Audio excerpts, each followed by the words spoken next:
Hey guys, welcome back to the channel. This is a story about what if Deku became the Master Spy Part 1.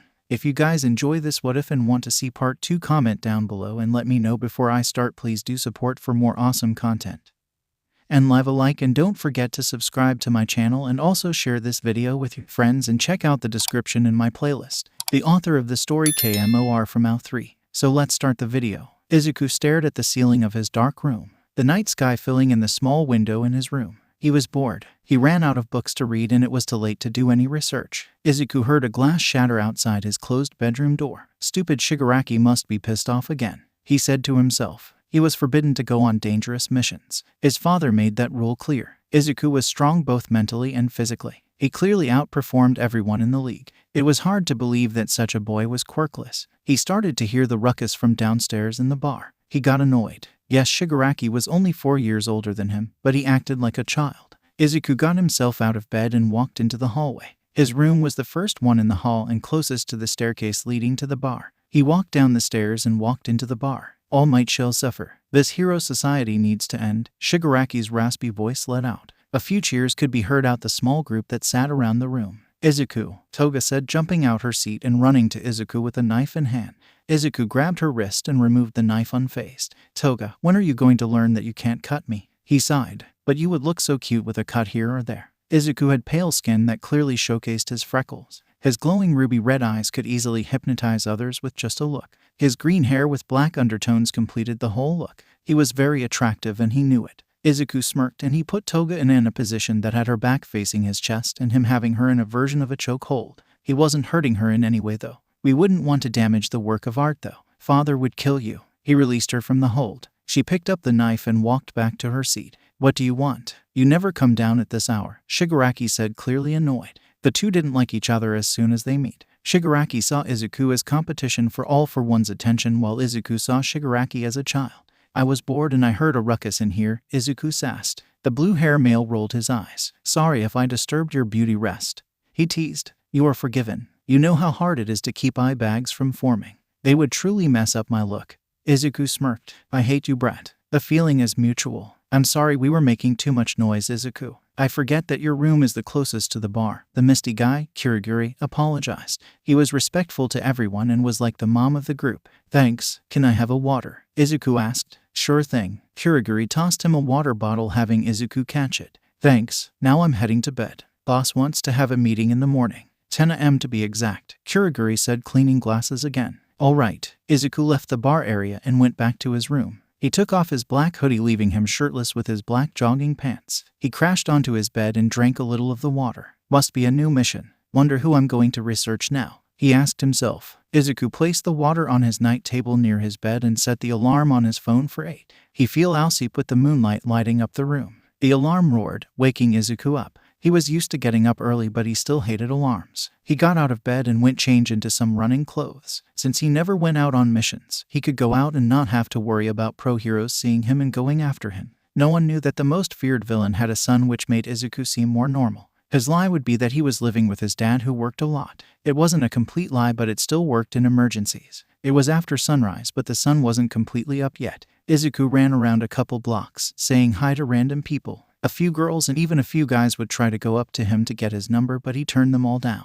He didn't want to involve anyone in his villain life. He was born and raised a villain, but he still had a somewhat caring heart. He eventually got back to the abandoned building and sneaked back into his room. It was 8:50 and he still had a while till the meeting. He quickly jumped into the shower and cleaned the sweat off of him. He changed into his villain suit once he got out, black pants with a button-down black shirt. He would always keep the top 2 buttons undone, elevating his attractiveness. He quickly towel-dried his hair and got ready for the meeting. He put on his black choker, bracelet, and multiple rings. Lastly, he put on his chain earring that went from the earlobe to the top of the ear on his left ear. On his right ear, however, was a large, ruby earring. It seemed to have like a water droplet effect. It matched his cunning eyes. He looked down to his rings. On his index finger was this one ring that had a large emerald stone embedded into it. It was his mother's wedding ring. It was the only item he had of hers. A knock sounded at the door. You ready, kid? It was Kurogiri's voice. Yeah, I'm ready. Izuku opened the door. Kurogiri was in his villain attire as well. I'll warp you there since he wants you to be there early. All right, send me in. Kurogiri warped Izuku to his father. They were in a large dark warehouse somewhere no one knew.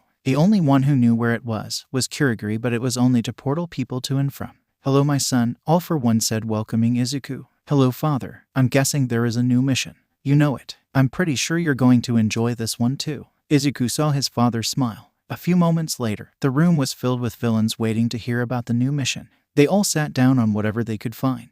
"Good morning, everyone. I put together a plan that would corrupt the hero society from the inside out." Everyone was intrigued. "How can we do it from the inside?" Shigaraki asked. "By having someone be a spy." 𝐬𝐡𝐬 looked at his father. "What is he scheming?" he asked himself. "We need someone the heroes don't know about. Go in and give us information that can't be gathered from online sources and battles. We need someone to go in and learn personal things about these heroes." 𝐬𝐡𝐬 admired his father's way of planning things. It was truly amazing to see his plans come to life. This person is going to get into the UA Hero course and pose as a student there. 𝐬𝐡𝐬 is the perfect person to play that part. "What?" 𝐬𝐡𝐬 said out loud. 𝐬𝐡𝐬 went wide-eyed. "You never let me go on missions." "True. But heroes don't know your true identity and your connection to the league. You're strong and smart, so I don't see why you won't get in." "But he doesn't have a quirk, Master," Shigaraki said, scratching his neck. "Why not kill two birds with one stone? 𝐬𝐡𝐬 will show that heroes shouldn't be labeled because of their quirk, and he will take down the hero society." "Yes, but no buts. This plan is perfect and will work." 𝐬𝐡𝐬 smiled. He was going to be part of a mission. He was excited to be part in the action and not just the research. "When do I start?" 𝐬𝐡𝐬 asked. "The entrance exams are in a month. I'm sure you'll pass with flying colors." "What about paperwork?" Shigaraki asked. "Taken care of with my actual name since no one knows it." "What if he doesn't make it in?" "I'm sure he'll have no problems." "What if I know you don't like me, but he wouldn't have chosen me if I wasn't capable of handling the job?" "Couldn't have said it better, my son." 𝐬𝐡𝐬 smiled at the praise he received. "Whatever. That's the end of the meeting. I'll send more information about it in the coming days, but until then." That was the cue for 𝐀𝐦 to warp everyone back to the bar. Everyone soon went from the warehouse to the bar in a split second. "Congrats on finally being able to go on a mission," 𝗳𝗲𝗍 said. "Yes, I'm so proud of you, my 𝐬𝐡𝐬." Toga jumped for joy. "Thanks, and I'm not yours, Toga." He playfully rolled his eyes. "A girl can dream." The three chuckled. They all had a close sibling-like relationship. "I can't believe that he picked you to do the mission. He never lets you go out." Shigaraki was still pissed from the meeting. "Look, Handyman, 𝐬𝐡𝐬 is clearly the right age for the job, and he's the strongest one out of all of us. Give it a rest." 𝗳𝗲𝗍 defended 𝐬𝐡𝐬. "Thanks, no problem. Tisk, whatever. I'm going to go study," 𝐬𝐡𝐬 said, walking to the stairs. "But you're so smart already," Toga whined. "I'm going research the staff at UA. I'm getting to know them beforehand." He devilishly smiled. It sent shivers down everyone's spine. "Okay, have fun," Toga yelled. "Let's get change out of our villain clothes. We just wear them for meetings and missions," 𝐀𝐦 said. "Yes, sir," everyone said at the same time. 𝐬𝐡𝐬 typed away onto his computer in his room. He used a new notebook to organize his thoughts. It was his 13th notebook in total. Each notebook was completely filled with information about different heroes, their strengths, weaknesses, and any other information that would be useful to the villains. When 𝐬𝐡𝐬 would go out in public with these notebooks, he would just act like an extreme fanboy. He pulled up the staff of UA and scrolled through the list. It was mostly heroes that he had already took notes on, but there was two that he never researched. A teacher, Shota Aizawa, which he heard of before, and the principal, Nezu. He opened new tabs in his computer. He knew how to hack and hide himself from the internet, so finding information was easy. He slid on his thin glasses that would help him read the computer and started to look up Aizawa. He wrote down everything he would find. Aizawa was an underground hero and would mostly go out at night. His quirk was erasure, which could erase someone's quirk by him just staring at them. His hero name was Eraserhead. 𝐬𝐡𝐬 laughed at the name. It was fitting but also very weird. His weakness was that he had dry eyes. He could only keep his eyes open for a short amount of time. Also, he couldn't erase mutation quirks. 𝐬𝐡𝐬 wrote down any other information on the man that seemed to be useful. Next up was Nezu. 𝐬𝐡𝐬 became annoyed when he couldn't find much information on him. Nezu wasn't human but an animal thing. No one knew what he was. 𝐬𝐡𝐬 thought he looked like a large mouse, but that was only his guess. Nezu's quirk was that he was super smart. 𝐬𝐡𝐬 made note to be careful around him. He wanted to hack into the UA servers but stop himself. He didn't want to compromise the mission before it even started. He closed out the tabs and shut down his computer. He took off his glasses and put them in its container. A knock sounded at the door. "Coming," 𝐬𝐡𝐬 said, getting out his chair. He walked to the door and opened it. 𝐀𝐦 stood there. "Boss wants to see you." 𝐬𝐡𝐬 nodded, knowing not the refuse. He smirked as 𝐀𝐦 warped him to his father. 𝐬𝐡𝐬, glad to see you here, 𝐴𝐿 said. "What do you want, father?" "That's no way to speak to me, young man." 𝐬𝐡𝐬 flinched. "Sorry, just annoyed." "Shigaraki," his father asked. "Him and that stupid principal for UA," 𝐬𝐡𝐬 complained. What about him? I couldn't find any information other than he's not human, but an animal, and that he's super smart. All for one chuckled. You did your research already? Of course, that is one of my specialties, Izuku chuckled. That's my son. Now the reason why I called you here, Izuku became all ears. I know you are strong, but I want you to train some more. There's this beach not too far from here. I want you to clean it. Clean a beach. Okay, sounds easy enough. It's very cluttered. It would take a normal person months to clean it, but I have high expectations for you. It will be done. His father smiled. Change into some normal clothes and head over. Yes, sir. All for one messaged 𝐀𝐦 to warp Izuku back, and he did so. Izuku went back up to his room and changed out of his villain clothes. He kept the chain earring on and removed the large ruby earring. He put a normal stud earring in its place. He put on some shorts and t-shirt. He grabbed a hair tie to pull his bangs out his face later. He was able to put his hair in a messy man bun. He walked downstairs to the bar and made himself a sandwich for later. He grabbed a water bottle and put it in a lunchbox with the sandwich. And where do you think you're going? Jiraiya asked, sassing Izuku. Training. Izuku didn't let the man-child respond. I'll be back by nightfall. Izuku walked out the bar and made his way to the beach. He pulled out his headphones and pulled up the news station on his phone. He listened to the nonsense news, seeing if any new information was given about any heroes or if any of the league was being investigated. It was about a 20-minute walk to the beach. Izuku went wide-eyed, seeing the mountains of trash on the sand. I'm going to kill him, Izuku said, putting his hair up in a quick bun, getting to work. 1 month later, Izuku wiped the beads of sweat of his forehead. He had cleaned the last remaining bits of trash off the beach. He worked hard cleaning the beach and was honestly proud of himself. His hair was up with his chain earring and stud with black shorts. His shirt was folded and placed by his lunchbox. Izuku was happy not too many people would pass by. He already has so much attention go to him just because of his looks with his shirt on. He made his way to the water and let the small waves cover his feet. He had gotten a small tan from the month of training. The cold water cooled him down and caused him to relax, something he hadn't done in a long time. Young man, a deep voice said. Izuku turned around and saw the one and only All Might standing there, the man that the league and his father wanted dead. He quickly turned on his fanboy act. Why, you're All Might, he shouted, acting like he was in joy. Why did you clean the beach? The hero asked. Training to get into UA.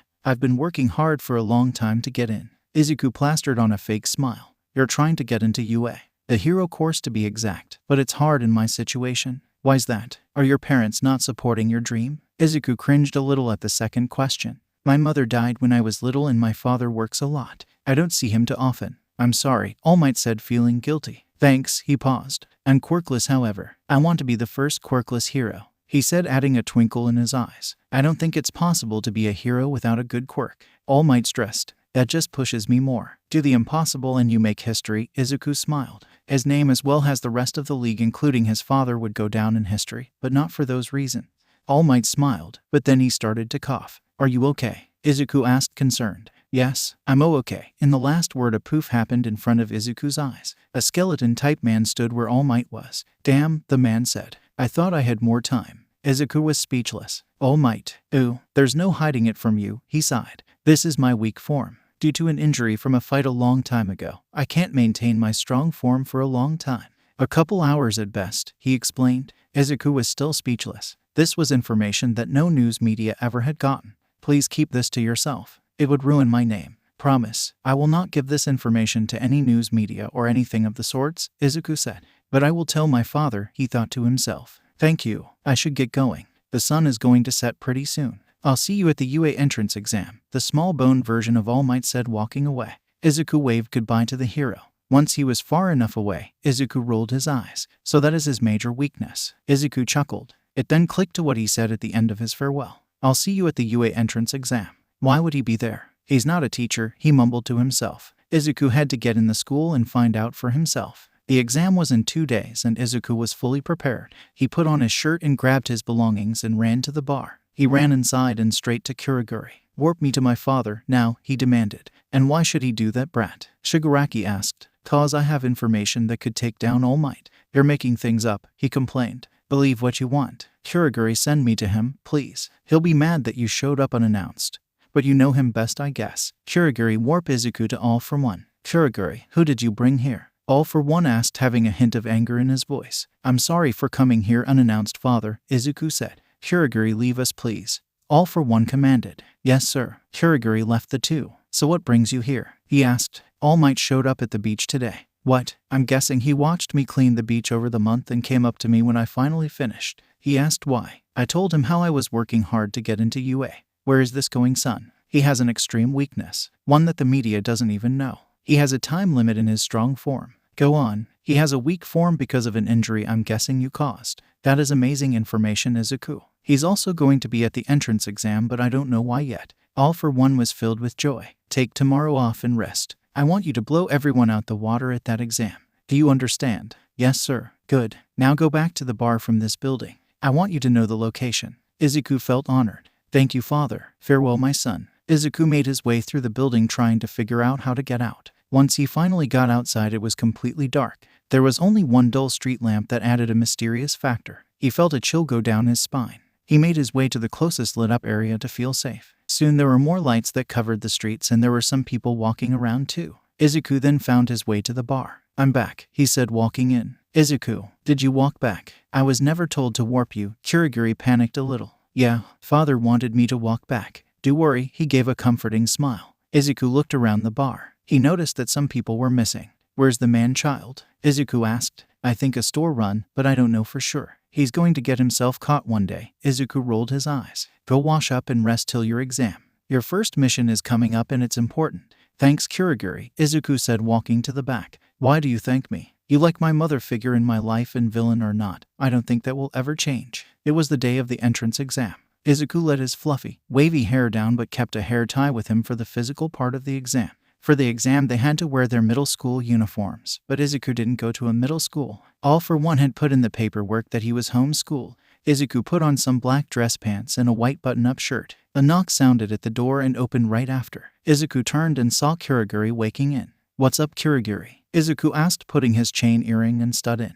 Just coming, make sure you got everything. I packed you a lunch already. It's downstairs. 𝐬𝐸𝐬 looked in 𝐀𝐦's kind eyes. Why did you become a villain? 𝐬𝐸𝐬 asked. You are one of the nicest people here. I don't understand why you chose to be a villain. 𝐀𝐦 chuckled. That'll be a story for another time. 𝐬𝐸𝐬 gave a soft smile. 𝐬𝐸𝐬 grabbed a simple chain necklace and put it on to tie the look together. You know how much attention you'll get looking like that, 𝐀𝐦 warned. I'm an attractive 16-year-old. I look good without trying. Plus it'll be a little fun to make other guys feel insecure, 𝐬𝐸𝐬 said with an evil grin. 𝐀𝐦 just laughed. Get going now. You don't want to be late. 𝐬𝐸𝐬 grabbed his black bag that had paper, pen, and pencils in it. Later, 𝐬𝐸𝐬 walked downstairs and grabbed the lunchbox that 𝐀𝐦 told him about. He put it into his bag. 𝐬𝐸𝐬, you look so handsome, 𝗬𝗲 said, basically drooling over the mail. 𝗬𝗲, you better not be thinking about cutting him, 𝗬𝗲𝗍 warned her. Fine, she said, disappointed. The two boys laughed at the girl. I'm heading out. I'll text someone when I'm heading back, 𝐬𝐸𝐬 said. See ya, 𝗬𝗲 and 𝗬𝗲𝗍 said.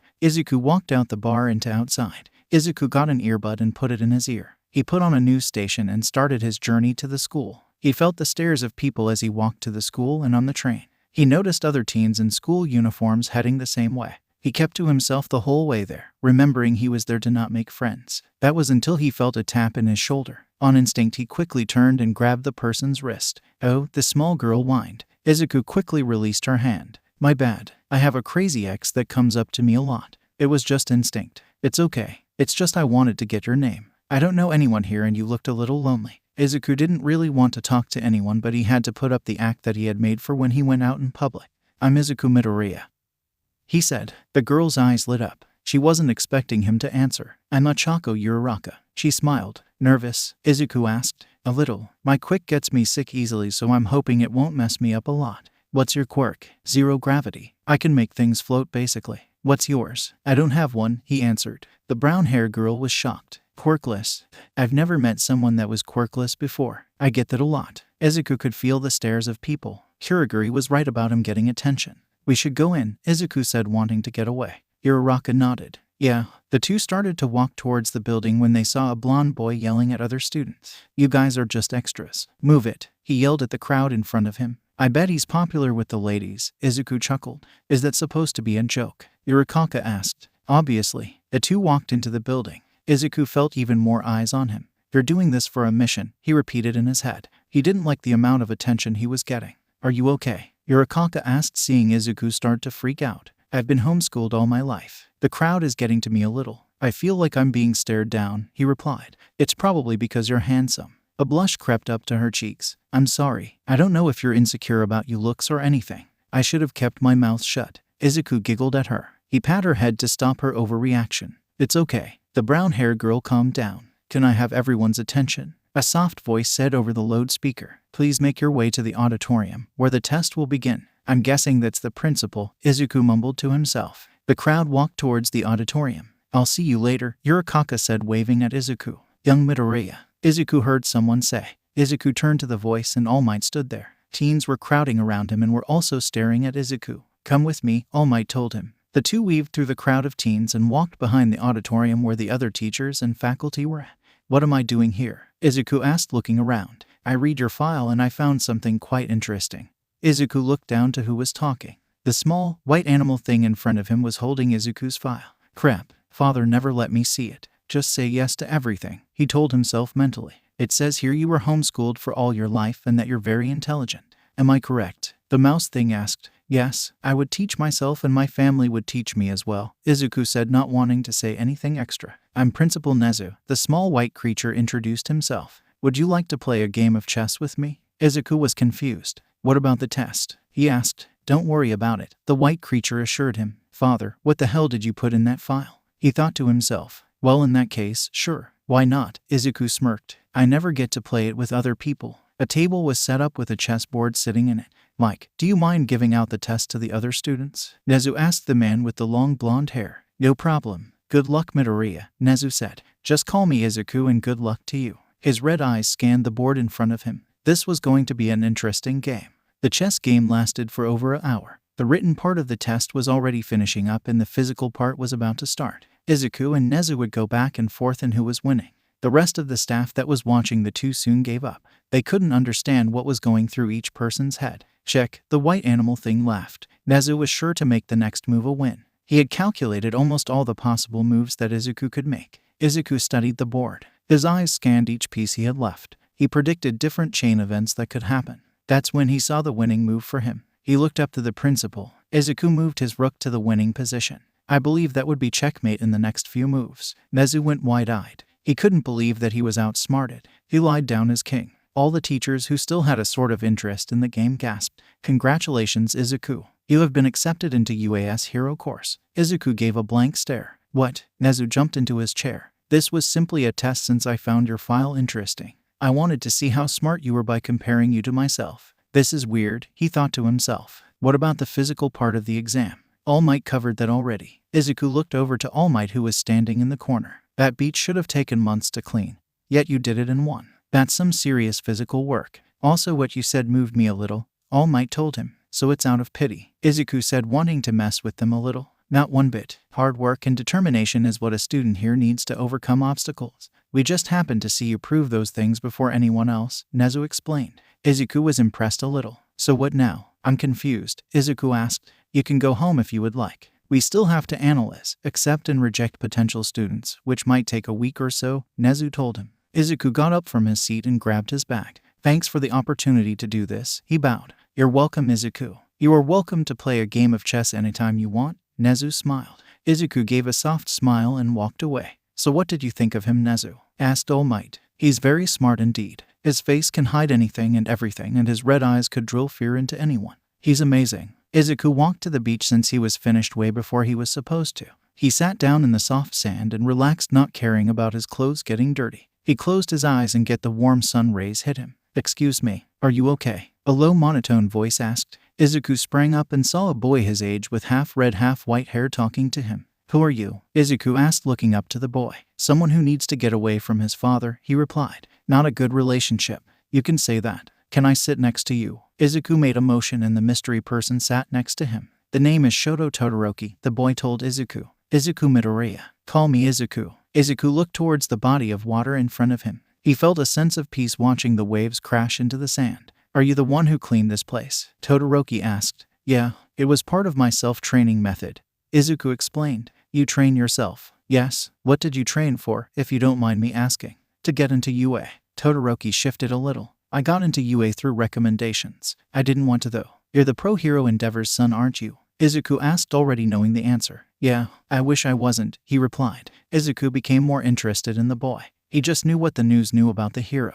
that and that he had 4 kids. The oldest, 𝐀𝐦 was pronounced dead, but 𝐬𝐡𝐢 knew that it wasn't true. 𝐀𝐦 was 𝗬𝗲𝗍. Wasn't the normal exam today for UA? Todoroki asked. Yeah, it should actually be finishing up. I finished everything early. Izuku explained, not wanting to get into much detail. Izuku's phone started to ring. He pulled it up and saw that it was 𝐀𝐦. He quickly answered it. Hello, Izuku answered. Your father is wanting to see you, 𝐀𝐦 told him. Again, your mission is long-term, so he's going to want to talk with you a lot. All right, I'll go straight there. I'll see you later. Izuku hung up the phone and got up. Was that a family member or something? Todoroki asked. He's like family. I got to go. I'll see you soon, Shoto Todoroki. Izuku smirked. He started to run to his father's location. Todoroki watched the young male run away from him. He's cute. Izuku walked into the warehouse where his father stayed. You wanted to see me, father, Izuku said, announcing his presence. Yes, I wanted to know how was the exam.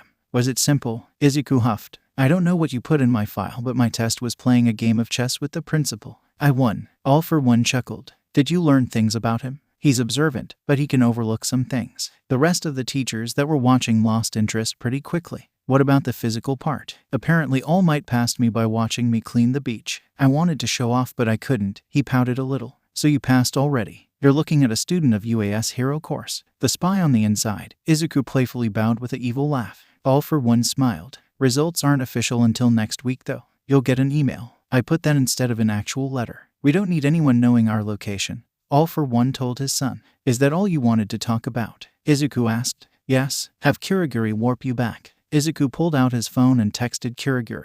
A second later, Izuku was warped back to the bar. Izuku, how was the exam? Did you pass? Was it hard? Toga bombed him with questions. Toga, leave him alone. He's still alive and breathing after he went see boss. Of course he passed, 𝗬𝗲𝗍 told her. The whole bar laughed except the one who hated Izuku. 𝗬𝗲𝗍, can I talk to you alone? Izuku asked. Sure thing. The two boys walked up to Izuku's room knowing that no one should hear them. What's up, short stack? 𝗬𝗲𝗍 asked him. Don't call me that. Sorry, I met your youngest brother today, 𝐀𝐦. Endeavor really knows how to make his children hate him. Izuku chuckled. 𝗬𝗲𝗍 pinned Izuku to the wall roughly. 𝐀𝐦 is dead. I despise Endeavor and I hate my so-called siblings. Got that? 𝗬𝗲𝗍 growled. Really, 𝗬𝗲𝗍? I know 𝐀𝐦 is dead. I'm just telling you what happened today. Izuku spited back. 𝗬𝗲𝗍 let go of Izuku. Sorry, you're fine. Just learn something. Izuku switched positions and pinned 𝗬𝗲𝗍 to the wall. Izuku was way shorter than 𝗬𝗲𝗍 but still was able to pin him. Don't try to pin me ever again. Got that? He creepily smiled. 𝗬𝗲𝗍 caught the chills as Izuku let him go. I'm going to stay in my room for the rest of the night. Tell 𝐀𝐦 to send dinner up here whenever it's ready. Yes, Izuku. The first day of school soon came by. Izuku got dressed in the uniform. He looked himself in the mirror in his room. I look stupid, he mumbled to himself. It could be worse, Toga chimed in. Izuku looked to the blonde who was staring at him. You know that I don't like jackets like this, he said, pointing at the button jacket. The uniform consisted of green-like pants, a white button-up dress shirt, and a red tie having the blazer-like jacket on top. I look like a proper nerd. Toga giggled at Izuku's comment. Can I try to fix it? I promise I will not cut you. I'm actually going to make it more you. I'm keeping my earrings on. Toga walked up to the male. She unbuttoned the jacket first. She took off the annoying tie that clashed with his eyes and didn't look right. It's not a lot different, but it's more you. Izuku looked back to the mirror. It honestly looked way better. Thanks, Toga, he praised her. A tint of red crawled to her cheeks. You're welcome, Izuku. Izuku walked over to his desk and grabbed his bag. It wasn't a backpack but a satchel. I'm heading out now. Wish me luck. Don't forget your glasses, just in case, Toga told him. They are in my bag already. Thanks, Toga. He waved and made his way downstairs. Good luck, Izuku, 𝐀𝐦 told him as he washed glasses for the bar. Don't get caught, Shigaraki mumbled. Wow, you're saying something nice to me, Izuku said, shocked. Tusk, don't get used to it. Too late. Already am. Izuku ran out the building before Shigaraki could come back with anything. He walked to the train station and from there to school. Once he was at the school, he walked inside and pulled out his phone. Class 1A, he read out loud. Midoriya. He heard a girl's voice said. He turned and saw the girl he met at the entrance exam. Yurikaka, am I right? I'm bad with names, he chuckled, putting on his act. That's right. I can't believe you made it in. She congratulated him. Congrats to you making it too. I'm in class 1A, he told her. Same. Izuku smiled a little. The girl was so sweet and nice to him. The two found the classroom finally after walking for a few minutes. The door was tall and had one on the door in large text. They walked in and was greeted with a blue-haired male who seemed to enforce the school rules extremely. Why are you not in the correct uniform? He shouted at Izuku. Why are so many people not wearing the uniform correctly? Calm down, glasses. The normal uniform just isn't my style. Plus the tie doesn't go with my eyes, he said, thinking about what Toga told him. Izuku, a monotone voice called him. Izuku saw Todoroki sitting in the back of the room. Hi Todoroki.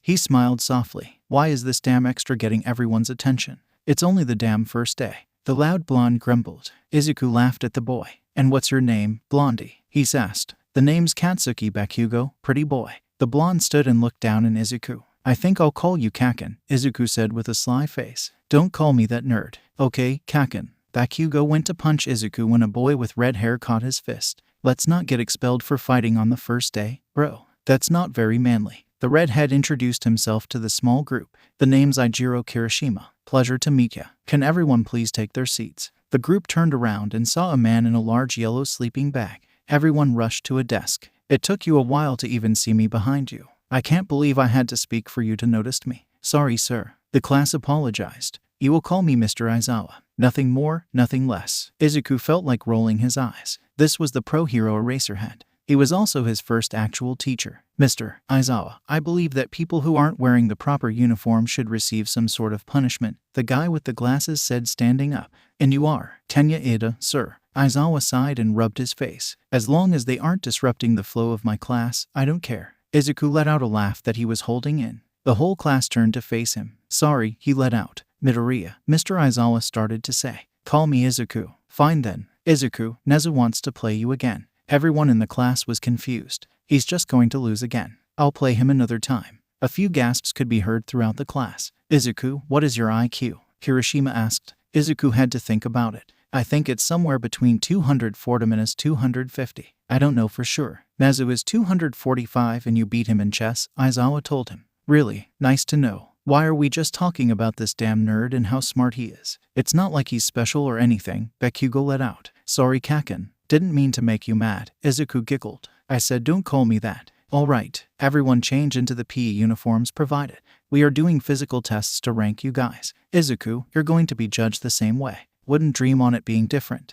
Most of the students were confused why their teacher would say that about Izuku. Each student grabbed their PE uniform that the school had just gave them. Everyone went into the locker room to change. Izuku was changing out of the normal school uniform when he heard one of the boys talk. Izuku, what's with all the scars? Crap, he thought to himself. He had many scars on his back and stomach from training all of his life. They were caused by his father or Shigaraki trying to hurt him. Either way, he couldn't tell the boys the truth. I had a cat a while back and let's just say it didn't like me. That and training. Izuku turned to face the boys. Everyone couldn't help but look down to the greenette's extremely visible abs. Izuku had an 8-pack and was proud of them. My eyes are up here, everyone. Try not to fall under my spell. Izuku laughed. Everyone went back to changing into their PE uniforms. That goes for my true identity as well, he thought to himself. That goes for my true identity as well, he thought to himself. A few weeks had passed and it was time for the class trip. Izuku had become acquaintances with most of the class. The class loaded the bus. All the students were dressed in their personal designed hero costumes. Most people had wild and unusual clothes that would enhance their quirk.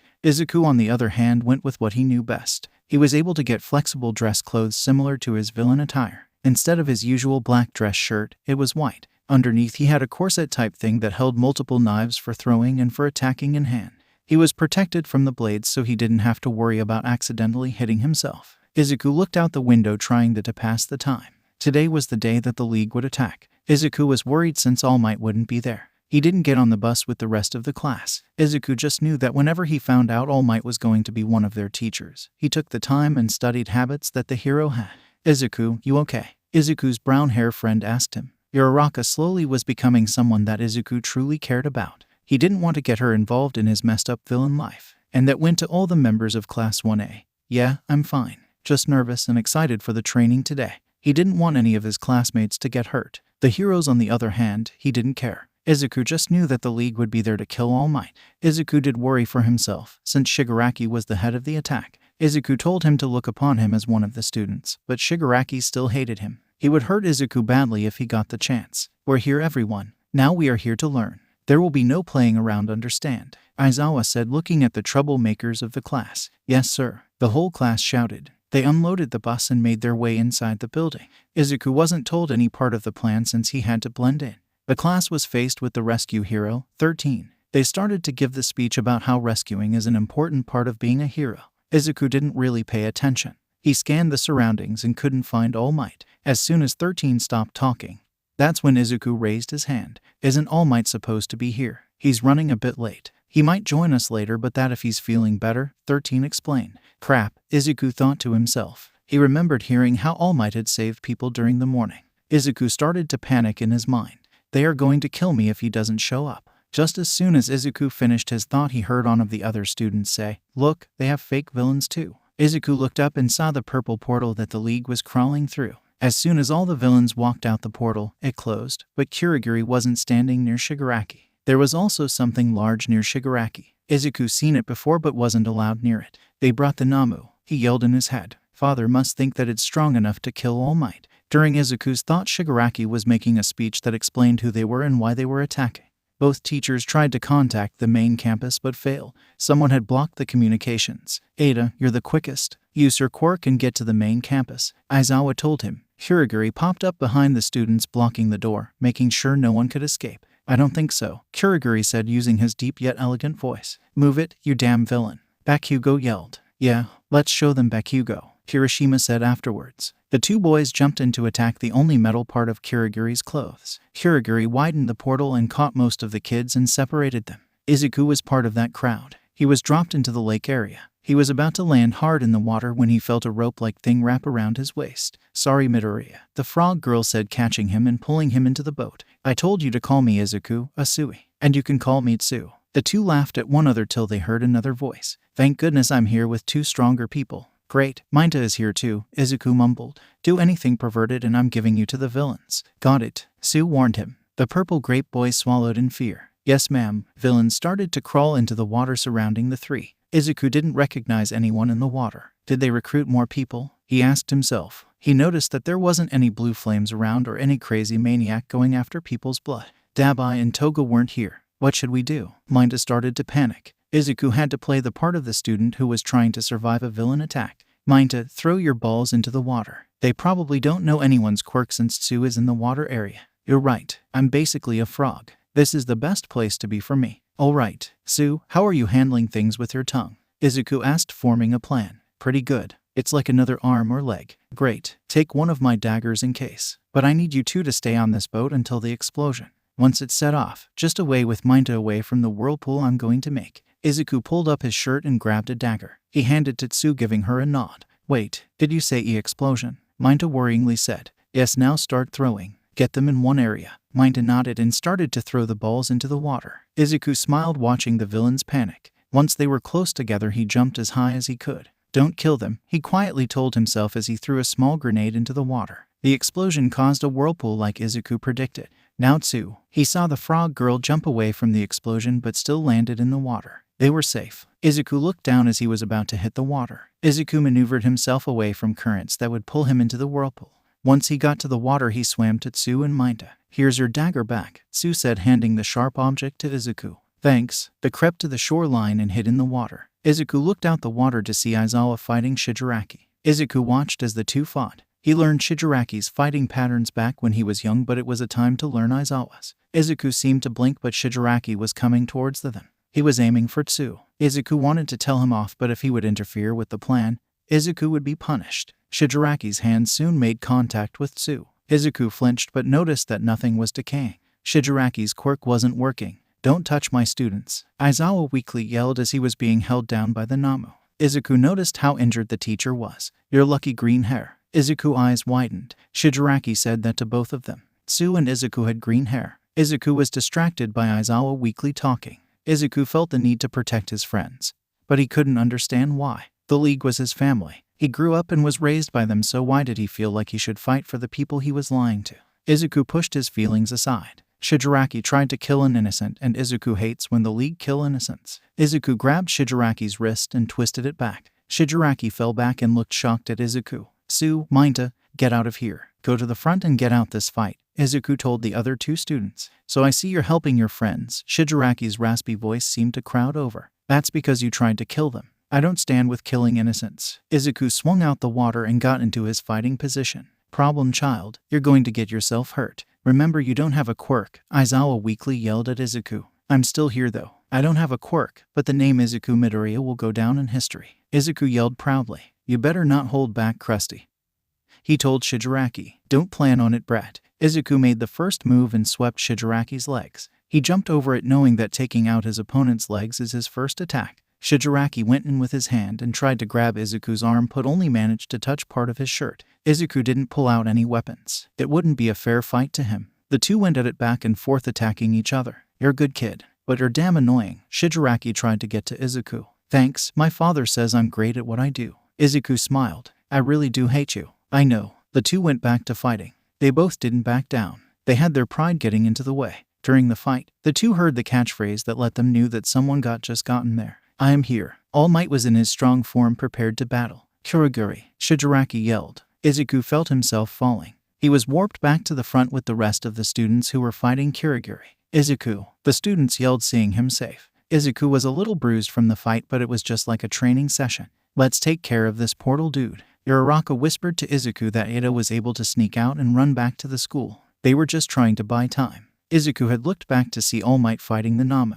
I have to go save him, Izuku said to himself seeing Aizawa struggling. What's that, Izuku? Uraraka asked him, but it was too late. Izuku had sprinted back into the heat of the battle and to the injured teacher. What are you doing here? Aizawa weakly said to Izuku, who was trying to pick him up. These guys are strong and you are hurt while in the middle of the largest fight. I'm not going to let you die here. Izuku lifted Aizawa and pulled him over his back. I need to get you in a clear area, Izuku told him. Izuku dragged his teacher to the opposite end of the building. And where do you think you're going, Izuku? A raspy voice called out to him, getting him to safety. Izuku looked back and saw that Aizawa was unconscious. Izuku threw him down and checked for a pulse. It was still there. I didn't know you cared about these weaklings. Just think about what your father is going to do once he finds out you individually tried to save this so-called pro. Izuku cringed. I never agreed to killing. I've been like that since the start and you know it. Izuku spit back. You're a villain though. Killing is in your blood. Izuku rolled his eyes. I don't kill innocent. Whatever, I'm not fighting you on this. You're probably going to get punished for this. I'm used to it. Now, I would leave before one of the other teachers shoot you with his quirk. What? Izuku punched Shigaraki and pushed him back. A shot was fired and hit Shigaraki's shoulder and then another in his leg. Kurogiri, get everyone out here. Don't want the main part of the league getting captured, Izuku said out loud, knowing that Kurogiri was listening. A portal warped Shigaraki out of the building along with the rest of the league. But for the Namu it was too late. He was captured. Izuku went back to the injured teacher and pulled him to his back again. Izuku dragged him to the front of the building. Izuku, Aizawa, teachers and students yelled seeing the two. Nezu and the teacher that had shot Shigaraki walked up to Izuku and Aizawa. Students, go outside and if anyone is injured tell one of the teachers. One of the teachers told the students. He's just unconscious. The main villain has a decay quirk and got his elbow, Izuku told the two. Give him here. We'll get him to the hospital, the teacher told Izuku, taking Aizawa from him. Are you okay? Nezu asked him. Just bruised. Noting I can't handle. Nezu nodded. All Might told us that you knew about his weak form. Do you mind going help him out? He's behind the cement wall, Nezu asked Izuku. Yeah, no problem. Izuku ran over to All Might and saw how bloody he was from the fight. It had drained him in strength. Izuku, are you okay? He asked, seeing that the boy was bruised. Crap, you're not dead, he thought to himself. Yeah, I'm okay. Just bruised. Let's get you out of here into recovery, girl, Izuku said, talking about the nurse. Thanks, young Izuku. All Might smiled. No problem, he smiled in return. I'm so dead when I get home. Izuku fell to the ground after getting punched in the gut by Shigaraki in front of his father for the 10th time. Tell me, son, why did you help that hero? All for One was angry. Because I don't kill the innocent. We were only going to kill All Might, Izuku said, coughing up a little blood. But you're a born villain. You are the son of the most feared villain of all time. But I'm not you, he yelled back. I don't enjoy killing innocents and I care for this league. This is my family. Izuku felt another kick into him. Don't yell at Master, brat. All Might is still alive. You want him dead, but your plan didn't work, but I can tell that he got weaker. You're just trying to save yourself from getting kicked again. Shigaraki rolled his eyes. Izuku is observant. You think he's gotten weaker? All for One asked his son. Yes, I had to bring him to the nurse's office. She told him that he could only stay in his strong form for about an hour a day now. He also told himself that it took over 100% of his power to fight Namu and he still didn't completely win. All for One smiled. At least this event isn't a total waste. Good job, you two. But Master, what about him helping the teacher? He still has to play a part, but I'm still angry that he did. Put him in confinement, Shigaraki asked. Izuku's eyes widened. He hated that punishment. Yes, a few days in the cells downstairs in the soundproof cells. That should teach him. No, please no. You know I hate those. Izuku feared those cells with his life. He had been thrown in them so much in his life, he would lose part of his mind and sanity each time. Sorry son, but you have to learn. Shigaraki and Izuku was warped back to the bar. Shigaraki then took Izuku by the collar and dragged him downstairs. He tried to fight back, but his gut hurt since he was kicked and punched. He heard the sound of a door opening. Please don't do this, he begged. I find it hilarious how the only thing that I know you are scared of is a small cell that is soundproof. You're not so strong when you're in there. Shigaraki laughed, throwing Izuku in. Izuku crashed to the floor with the door closing behind him. Please no, he ended up saying to himself. Izuku looked around the dark, quiet room. Memories from the past started to flood his memories.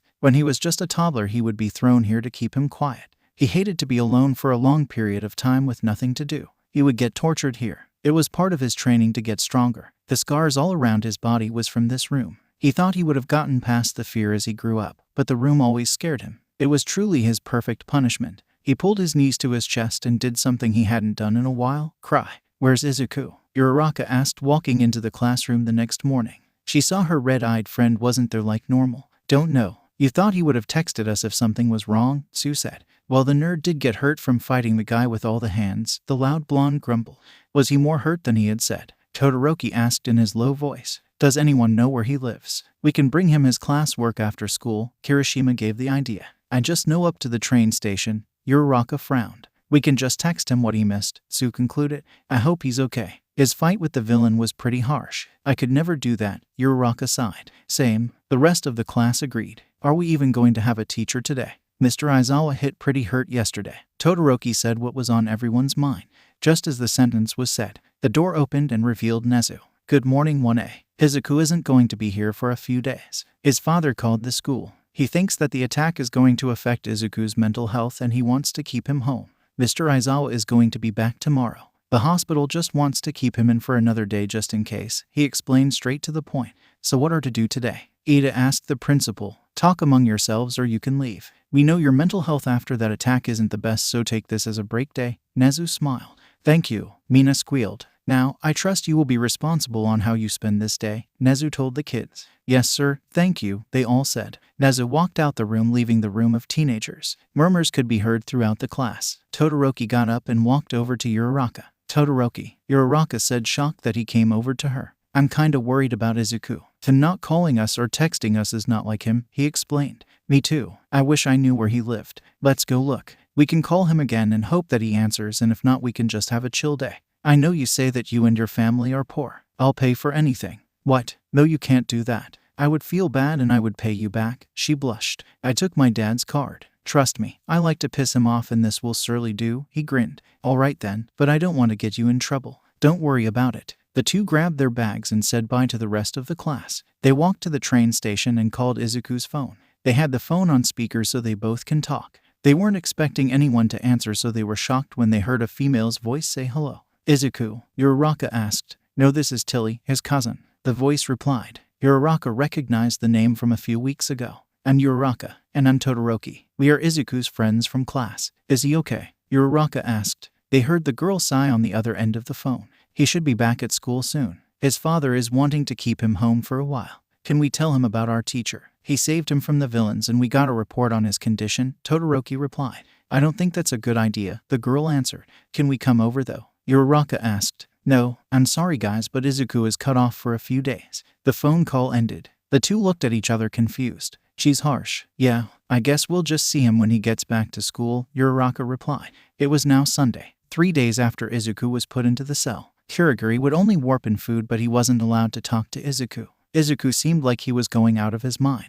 He would lose a part of himself. The door slowly opened and revealed the only person that would calm him down after a period of time in the cell, his mother figure, Kirigiri. Izuku, your father said you can come out now, Kirigiri softly said, acting like he was talking to a child. It'll be loud. Too much noise, Izuku complained, holding his hands over his ears. I'll bring you up to your room and we can do whatever you want. Can I go to the beach? The one I cleaned is usually empty. Izuku whimpered. Of course, but Toga is going to have to go with you since she can change her appearance easily. Okay. Izuku let his get away from his ears, accepting the voice he was hearing. Izuku stood up and walked over to Kirigiri. Let's get you washed up before you go. You've been in there for a few days. It felt like months. Believe it or not, that was the shortest amount of time you were in there, 𝐀𝐦 told him. Every second feels like a minute feels like an hour, so on and so forth. 𝐬𝐻𝐸 was shaking a little from having his mind being tortured. 𝐀𝐦 hated to see when 𝐬𝐻𝐸 went into the cell. The longest 𝐬𝐻𝐸 had been in that room was for 4 months. 𝐬𝐻𝐸 was never the same after that. He could never stay in complete silence or it'll bring back in memories of the room.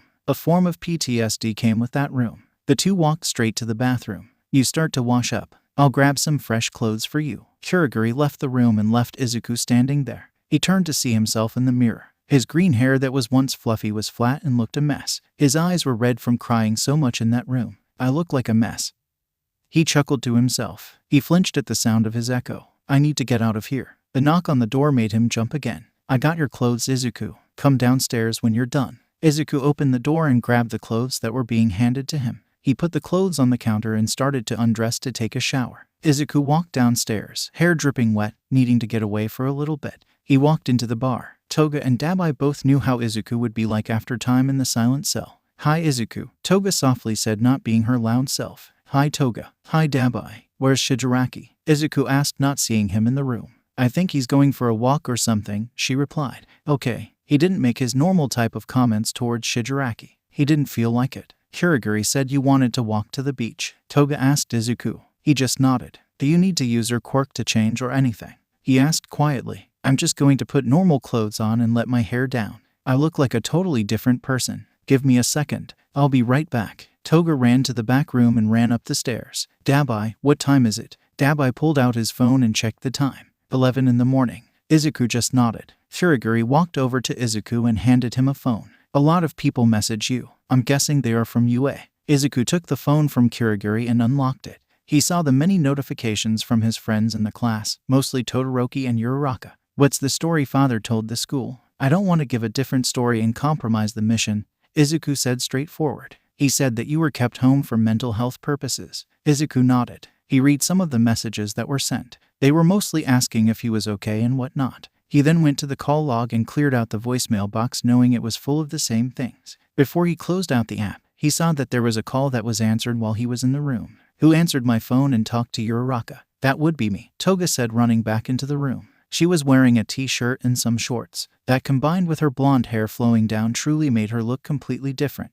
Okay, at least someone smart out of the league answered and not 𝗧𝗍𝗪𝗏. 𝗀𝗏 grabbed 𝐬𝐻𝐸's hand. Let's go before the handyman gets back and ruins the mood, she told him. Make sure to eat something later, 𝗀𝗏 told the two as they walked out. They walked together to the beach quietly. 𝐬𝐻𝐸 wasn't in the mood to talk. He was already getting overwhelmed by all the noise. 𝗀𝗏 saw the panicked face on 𝐬𝐻𝐸. She stopped walking when he stopped too. She put her hands over his ears, blocking out most of the noise. You're okay. You aren't in that room anymore. 𝐬𝐻𝐸 gave a soft smile. Thank you for everything. 𝐬𝐻𝐸 pulled her into a hug. She removed her hands and hugged him back. Let's get to the beach before handyman comes out and finds us, she laughed. Yeah. The two walked towards the beach. 𝗀𝗏 went on about all the drama that went down in the league while he was in the room. Once they finally got to the beach, 𝐬𝐻𝐸 ran to the water. He listened to the peaceful sounds of the waves crashing onto the sand. It was one of the only noises that he didn't mind.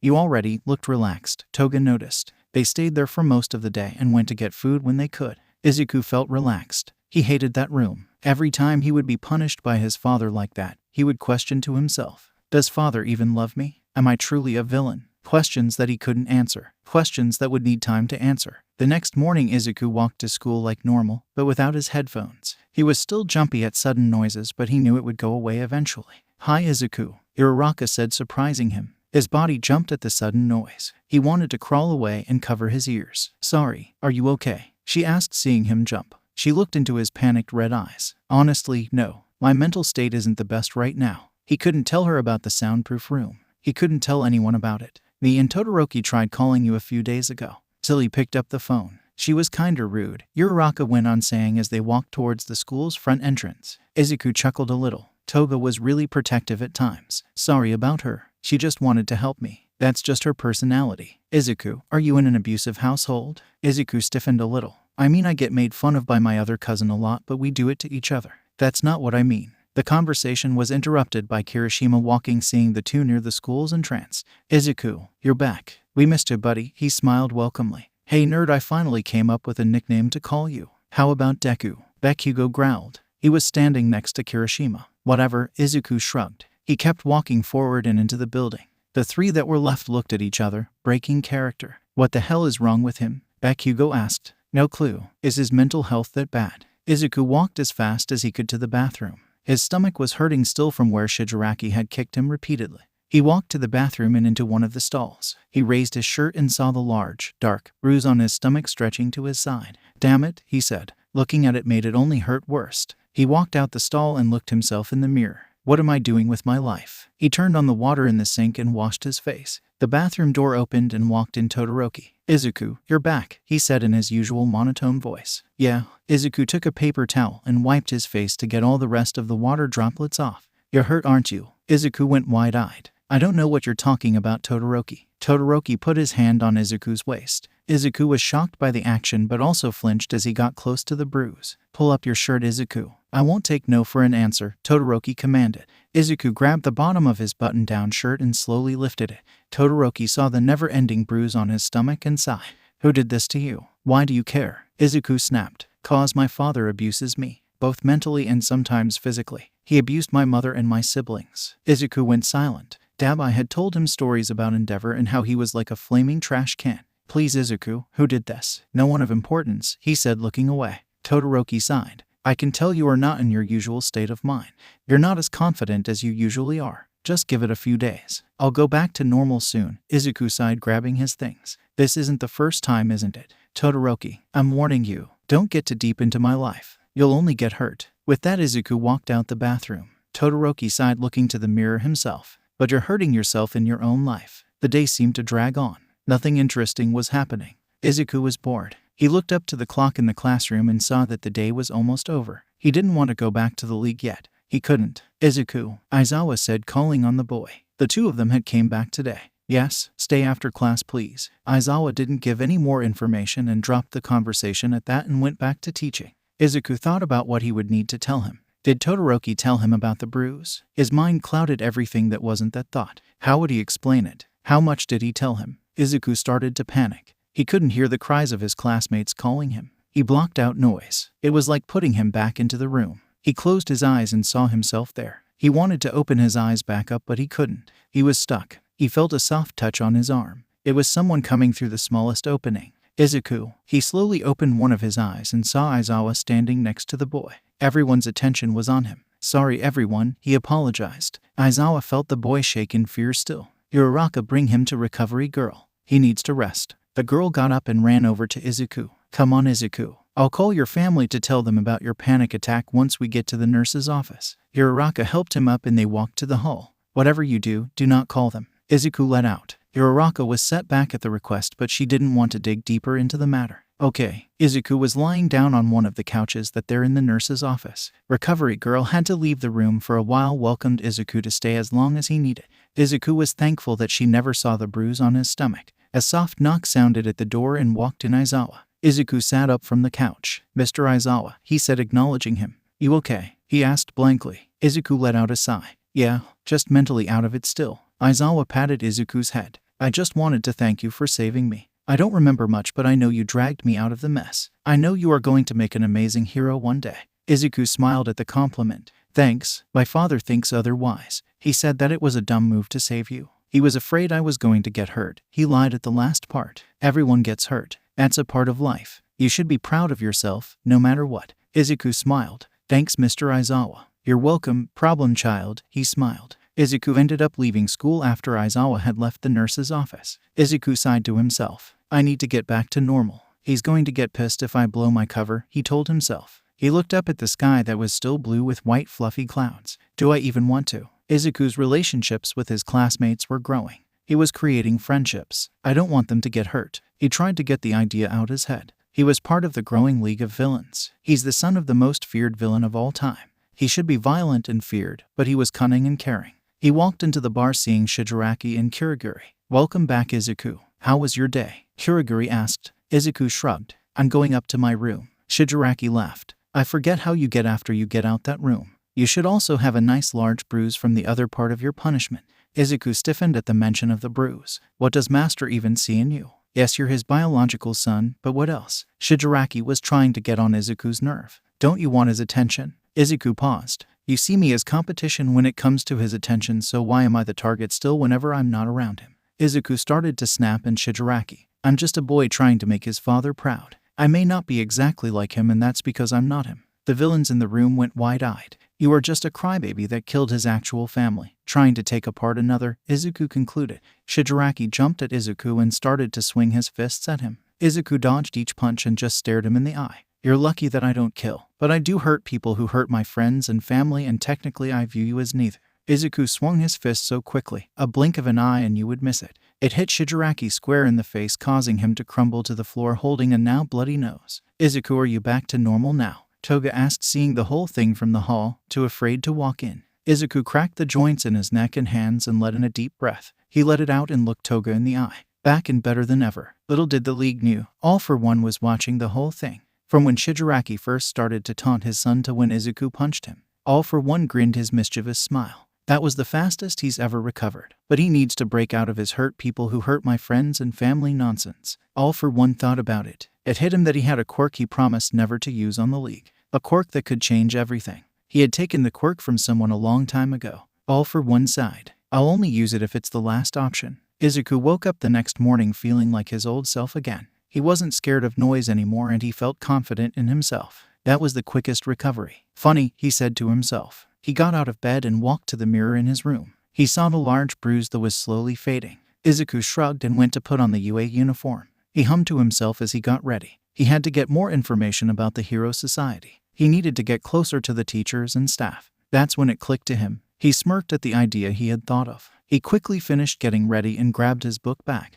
He ran downstairs and grabbed something quick for breakfast. Hiragiri would kill him if he skipped the most important meal of the day. He ran out the door and made his way to school. When he arrived at UA, there were only a few students there. Izuku walked inside into the principal's office. In order to get close, he had to establish relationships. Luckily for him, one was already started. He knocked on the door and waited. Come in. The voice of the principal was heard. Izuku walked in. Good morning, Nezu. Izuku greeted. Morning, little one. How can I help you? Are you still up for a chess match? Izuku questioned. Nezu chuckled and took a sip of his tea that he had with him already. I'm always ready for a rematch between the two of us. Izuku smiled. Nezu got out of his chair and made a gesture for Izuku to follow him. The two walked over to the teacher's lounge and walked inside. Nezu walked to a shelf and pulled out the board in pieces. Izuku walked to the table and sat down, helping set up the game.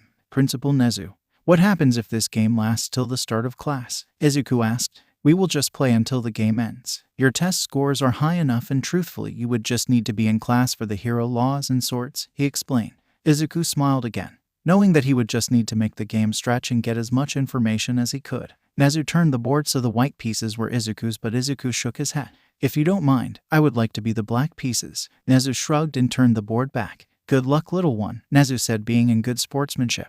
Izuku smiled his fake bright smile. Good luck to you. May the smartest one of us win. The game lasted a while. Nezu was starting to stress on how Izuku was playing him. He moves his pieces so quickly. I don't have time to think of my next move, he thought to himself. So Nezu, what's coming up in the school year? I bet some exciting things are bound to happen, Izuku said, moving his queen. The sports festival is going to be coming up in a few weeks, he answered, moving his pawn up a space. The school is still having that. What about the villain attack? Aren't you worried that they are going to attack again? Nezu laughed as he moved his pawn up again. The festival will boost both the community and students' morale. From my understanding, the villains were aiming to kill All Might. The faculty and I plan on having more pros as security for the event, he explained. Izuku was shocked with Nezu telling him this information. It's shocking that you tell me that information so casually, Izuku mentioned. And why's that? Nezu questioned. Those villains showed up to a training that only Class 1A, teachers, and faculty knew about. It makes me wonder if there was someone who leaked information to them. He moved his took up a space. That's checkmate. Nezu looked down at the board and see if there was any way for him to keep going. There was no way. You have a point. I wondered the same thing when they first attacked. It's strange how they knew that when they knew a class was going to be there and All Might was supposed to be one of the teachers there. Thankfully for his sake, he wasn't there for the initial attack, Izuku said, leaning back in his chair. Yes, I completely agree with you. Now, I'll clean up the board. You should get to class, Nezu said, hopping down from his seat. Izuku pulled out his phone and saw the several notifications from mostly his classmates, but looked at the time. School had started at 7:15 and it was currently 8:45.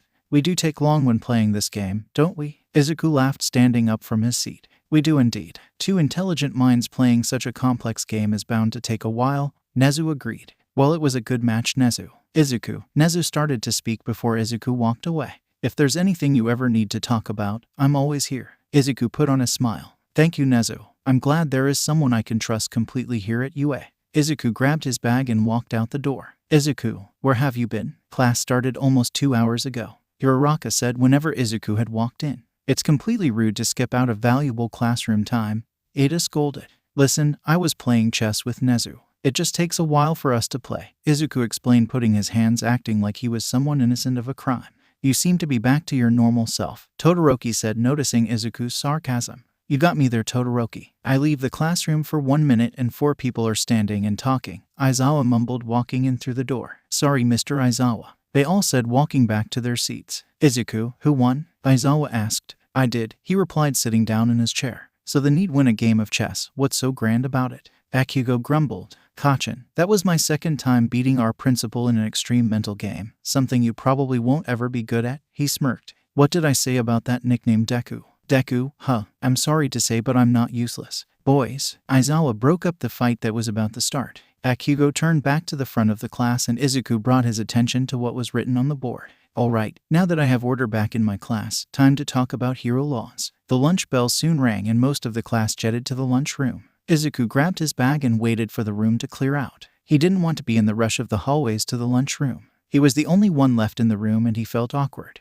He could hear the sounds of teens outside, but the empty room reminded him of the room he feared. He felt stuck in place, unable to get away from his desk. He started to hear his breath quicken. The growing sound of his heartbeat drowned his hearing. His vision clouded with memories of the room. Flashback. Warning. Abuse and torture. Please stop, Shigaraki. 𝐁𝐸 shouted as Shigaraki drove knife on 𝐁𝐸's back. Master wasn't pleased with your performance during training today. He asked me to teach you a lesson to do better, Shigaraki crackled. He drew a few more lines until he stopped. Kurogiri, come clean his wounds. I'm not done with him but I don't want him bleeding out. Kurogiri warped in and did as he was told. Whenever he finished he warped out the room. Shigaraki had grabbed something that 𝐁𝐸 couldn't see. You know what I like about this room, brat? What? 𝐁𝐸 asked, knowing not to reply any other way. No one can hear you scream. It's shocking, isn't it? The next thing 𝐁𝐸 knew, he felt electricity passing through him. Flashback and get out my head. He spoke, bringing his hand to his head. 𝐁𝐸, breath with me. 𝐁𝐸 snapped out of it. You're okay, someone spoke to him. 𝐁𝐸 looked up and saw two-toned hair. Todoroki, you shouldn't have to deal with my panic attacks. I'm fine on my own. No, you're not. I can tell you had a flashback.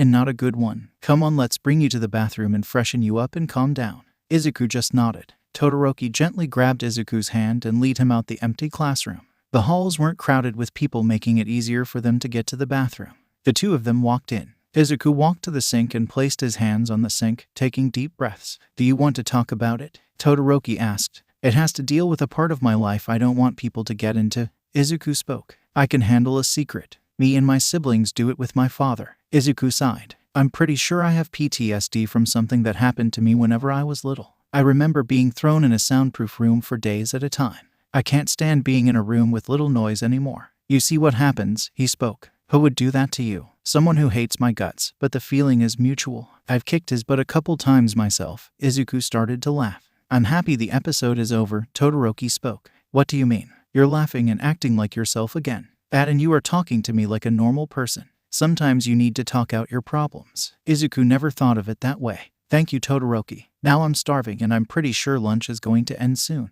The two raced out the bathroom to the lunchroom. I know 𝗳𝗲𝗍 hates his siblings, but Shoto isn't so bad. Time skip a few days before the sports festival was going to happen. 𝐁𝐸 was summoned to his father. 𝐁𝐸, do you think he summoned you to talk about the sports festival? Toga asked, laying in 𝐁𝐸's bed watching him hack Endeavor's bank account. He probably going to say something like, you better kick some butt, my son. You better show those heroes what it means to be a quirkless villain. 𝗳𝗲𝗍 mocked, all for one, leaning against the wall, also watching 𝐁𝐸. 𝗳𝗲𝗍, I think you mean a quirkless hero, 𝐁𝐸 corrected. I'm still undercover, remember. 𝗳𝗲𝗍 rolled his eyes. I was joking around. Also, how can your school not figure out that there is at least a traitor among them? Like how? The principal has his suspicions, and being the perfect golden boy to him, I suspected as well, but nothing else was said about it, 𝐁𝐸 said, typing in code. 𝐁𝐸, how are you so good with hacking? It's all random numbers and letters, Toga asked. 𝐁𝐸 laughed. There is actually a meaning with each so-called random number and letter. You just need to know them. Yes, cause that explains it so well. The three of them laughed. You two are the best non-siblings I could ask for. Izuku smiled. I love and care for you two more than my blood siblings, 𝗬𝗲𝗊 said.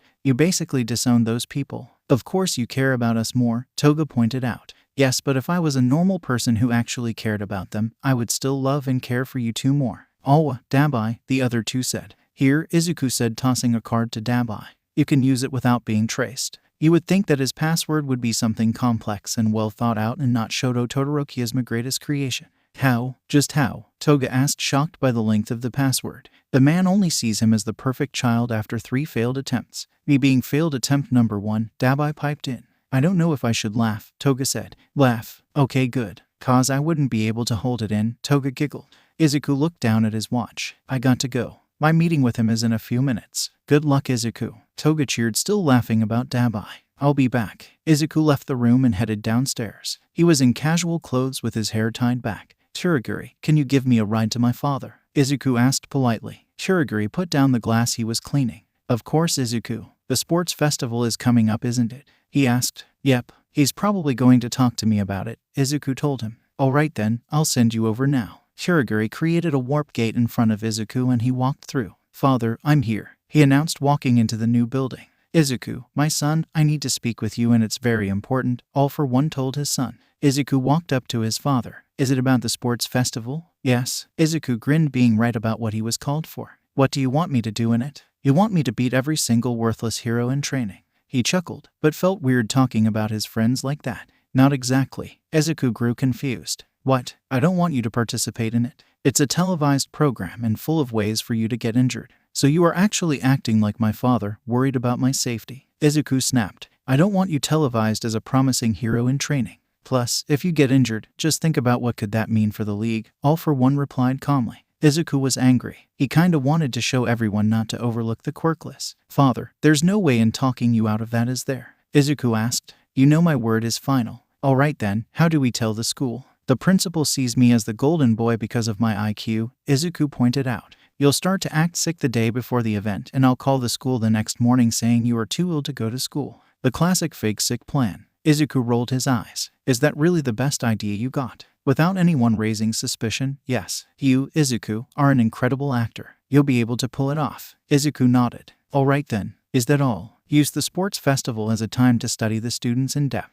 I'm looking for new, young person to take care of things. What about me? Izuku questioned. You are the brain. You are going to be the boss of this person. It'll show me your authority over someone.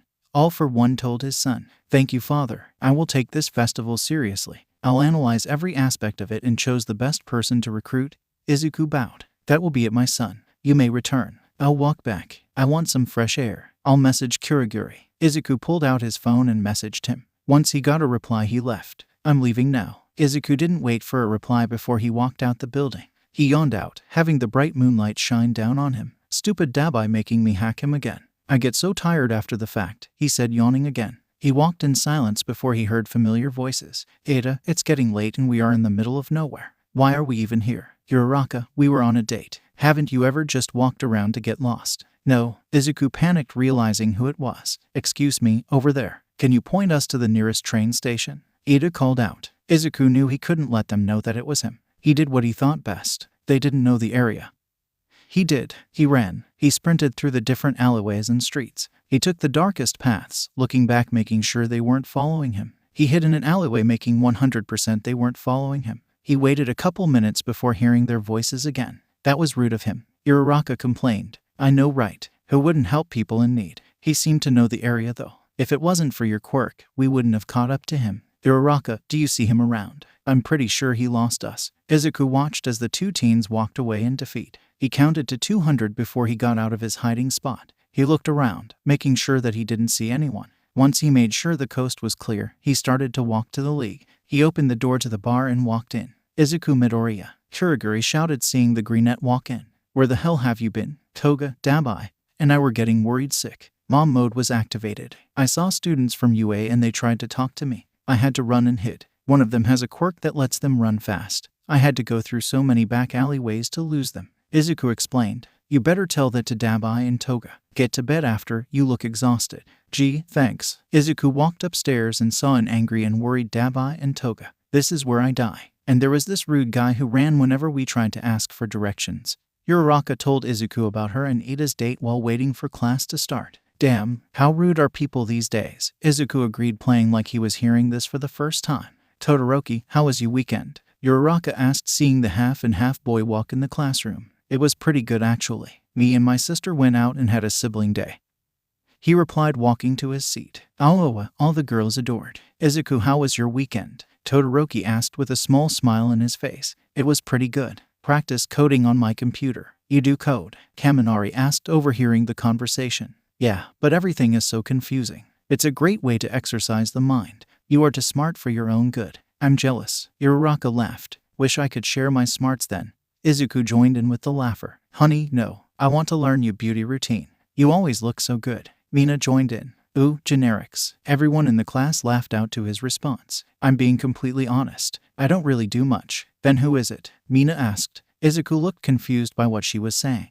What side of the family do you get your looks from, mom or dad? Izuku went wide-eyed. He couldn't remember what his mother looked like. Did she have green hair like him? What about her eyes? Were they green too or red like his? His father was basically featureless. I don't know. My mother died long time ago and my father is bald, he let out. The whole class went silent. I'm sorry about your mom, Mina apologized. Don't be. I didn't really know her. She died when I was really young. The rest of the students went to their seats waiting for class to start. There was only 2 days before the sports festival. I'm so bored. Izuku basically shouted in his mind. Heroes Ethics was his least favorite class by far. All the rules heroes had to follow because of the laws. That's one reason he did enjoy being a villain. He was free. He pulled the hair tie out his hair, letting his green mixed with black curls fall. He twisted and pulled the hair tie to keep his mind occupied, tying it into knots and undoing them. He looked down to his watch and saw that the afternoon bell was soon going to ring. Time was moving slowly and he hated it. I need to start paying attention to the people around me. Father said I need to recruit someone that I can control, but someone strong and easy to break is going to be difficult to find. It was the next day and the whole school was talking about the sports festival happening the next day. I know you guys are excited for tomorrow. We aren't going to have any class today. Use today's class time as you see fit. Now I'm going to sleep. Wake me up if someone is dying, Aizawa said, crawling into his sleeping bag. Free day. Mina cheered, with most of the class feeling the same. Izuku had came up with a plan with Toga and 𝗑𝗲𝗊.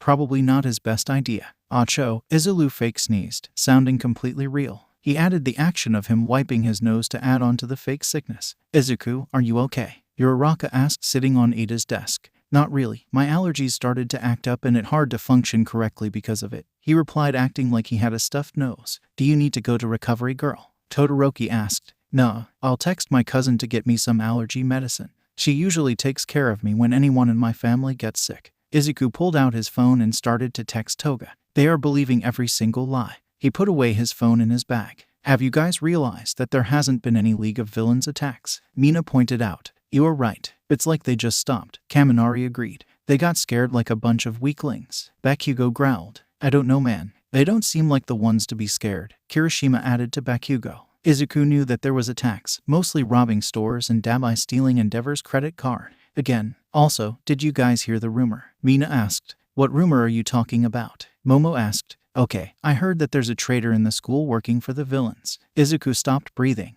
Gasps could be heard from all around the classroom. Who would do such a thing? Help the villains. What would it be in for them? Uraraka asked. Who knows? Mina agreed. It is also a rumor. It doesn't mean it's true, Todoroki let out. Todoroki is right. Rumors are not sways true, Ida told the class. I know, but it's still kinda interesting. Mystery student or teacher, you a traitor, there is an imposter among us. Kinda has a ring to it, Mina joked. Izuku let out the breath he was holding and seeing how they dropped the conversation. He needed to report back to his father. This rumor could be the beginning to his downfall. Acho, he faked sneezed again. Nerd, if you are sick then you should have stayed home. We don't want your querulous germs. 𝗑𝗪𝗪 shouted only to get a book thrown at him by Mina. That's rude in the querulous part, but you should go home if you are sick. Especially with the sports festival tomorrow, Uraraka told him. I know. I guess I'm still not used to being in a public school. I was homeschooled all my life. Okay, I really need to know. How are you so smart? Mina begged for an answer. Studying for fun. He replied, and hacking research websites. He finished his thought in his mind.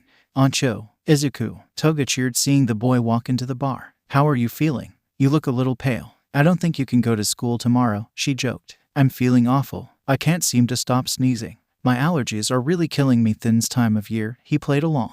Izuku, are you going to be stuck in your room all day tomorrow watching the sports festival? Kurogiri asked, taking out a bottle of water, tossing it to 𝗑𝗲𝗊, who was also in the room. Most likely. I don't want to go there in person. Someone can recognize me. My green hair and red eyes can easily be identified. That's true. Izuku tossed his book bag to the side while getting it off his shoulder. Kurogiri shot him a look, already criticizing Izuku's action. Don't worry, Mom. I'll pick it up. Izuku laughed. Please don't ever call me Mom again. Sorry, just trying to joke. Izuku apologized. I need to call my father. It'll be quick and I'll put it on speaker for all to hear. Why does the best need to call Master? The one and only Shigaraki walked in from the back room. If you would wait a few seconds, you'll find out for yourself, Izuku snapped. Izuku pulled out his phone and started to call all for one. Son, he answered. Father, there's something happening at school that needs to be reported. Speak. There's a rumor going around how there's a traitor at school. There's some students in my class who believe it, but the rest don't, Izuku explained. The brat isn't so good of a spy then, Shigaraki laughed. Shigaraki, shut it. All for one shouted, causing everyone to shudder in fear. Izuku, how did this rumor start? Nezu probably talked to staff members of the school and students overheard. There's no finger pointed at anyone that I know of. A sigh could be heard from the other side of the phone. Izuku, choose the new recruit out from the sports festival tomorrow. After you picked him or her, we are going to come up with a plan to kidnap them and you're going to come with. So my mission is coming to an end. Izuku stated what his father was hinting at. Yes, now take me off of speaker. I want only you to hear this, all for one commanded. Izuku did as he was told. He brought the phone up to his ear and listened to what he had to say. I'm taking you off this mission not because I think you aren't good enough for it.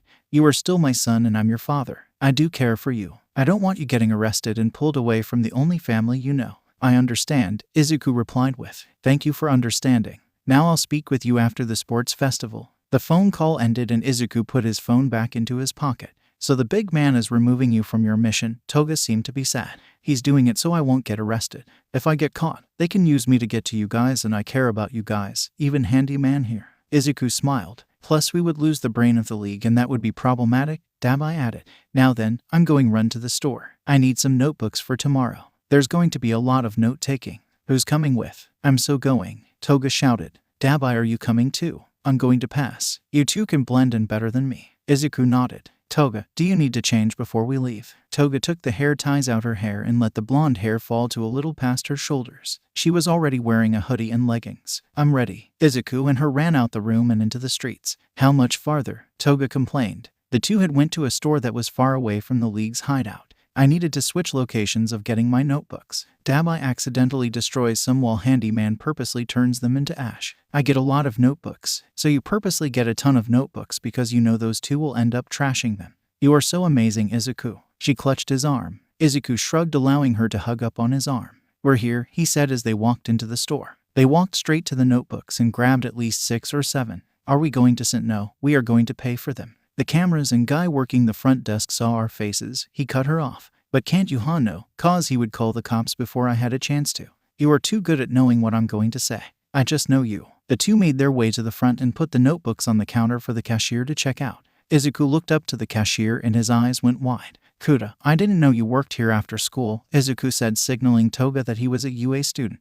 I can use the extra cash. I thought you were sick. Izuku cursed himself. The quiet boy of class 1 was definitely going to rat him out. Me and my girlfriend here needed to get some notebooks for her siblings. Izuku lied, looking over to Toga. That'll be $20. XX. Kuda told them their total. Izuku paid for the books and bid farewell to the animal boy. When Izuku and Toga got outside, he dragged her to an alleyway. If you wanted to kiss me, you could do it anywhere, Toga winked. We are going to have to kill him, Izuku said seriously. But you never killed anyone before. I know, but he's going to be suspicious about me being perfectly fine after being sick at school. Toga sighed. If we are going to do this, we need to do it without being noticed. You are going to get blood on your hands. Are you going to be okay with that on your conscience for the rest of your life? I'm the most feared villain's son. It's in my blood. Izuku looked down to his now bloody hands. None of the blood was his. It was his former classmate's Kuda's. It was the middle of the night in a dark alleyway. Toga wiped the blood of her knife. Izuku, are you okay? She asked him. It was his first kill. Who knew how he would handle it? He continued to look down at his hands. He didn't know how to feel. Part of him hated every single second of it, but the other part seemed to love it.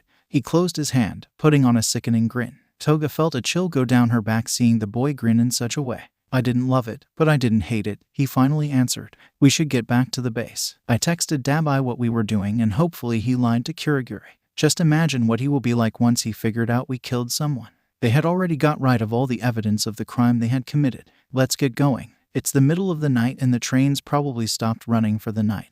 Toga shrugged, hearing the trains had probably stopped running. Don't be like that. If you don't want to walk all the way back, we can spend the night at the park or something. But we need to get back to the base before the festival starts. Toga smiled. Okay, let's go then. She skipped away. 𝐬𝐸 just smiled as he left the crime scene. He couldn't wait to hear what they would saw whenever the public figured out that a UA student was dead. You two are in major trouble, 𝐀𝐦 shouted at Toga and 𝐬𝐸 once they walked through the door. You spent the night at God knows where and you committed a crime. Not just any crime, but you two killed a UA student. Sorry guys, but you can't get anything past the mom of the league. 𝗵𝗲 shrugged in the corner. It was that or risk my and everyone else's safety in the league. He could have blabbed that I wasn't sick to everyone else, 𝐬𝐸 explained. Just to clean up properly. The festival is going to be live in a little while. I'll have someone bring up food to you. Just do what you need to do. 𝐀𝐦 gave up. 𝐬𝐸 and Toga ran up the stairs and into each of their rooms, grabbing clothes for the day. I call this bathroom. 𝐬𝐸 stuck out his tongue to Toga, who had tried to run to the SAM bathroom since it was the closest one. 𝐬𝐸 shut the door and started to wash up, getting rid of the dry blood that was still on him. Notebooks, check. Pencils, check. Glasses, check. I think I got everything I need, 𝐬𝐸 said, waiting for the festival to go live on his computer. He put up his wet hair and slid on his glasses. He sat back in his chair and ate his breakfast sandwich that 𝗵𝗲 brought to his room. Good morning, everyone, to this year's annual UA Sports Festival. I'm this year's host, Pro Hero Present Mike. I'm joined with fellow Pro Hero Eraserhead. The program started. 𝐬𝐸 didn't really pay much attention to the introductions of all the first-year class introductions. He did watch Class 1 walk into the field missing 2 students. He smiled seeing their sad and confused faces even though they were faking smiles. 𝐬𝐸 knew too much about faking a smile. This year, we are starting out with a complex obstacle course. Students will race on a path trying to beat the other students. They will have to hurry cause we are only allowing a certain number to move on to the next round.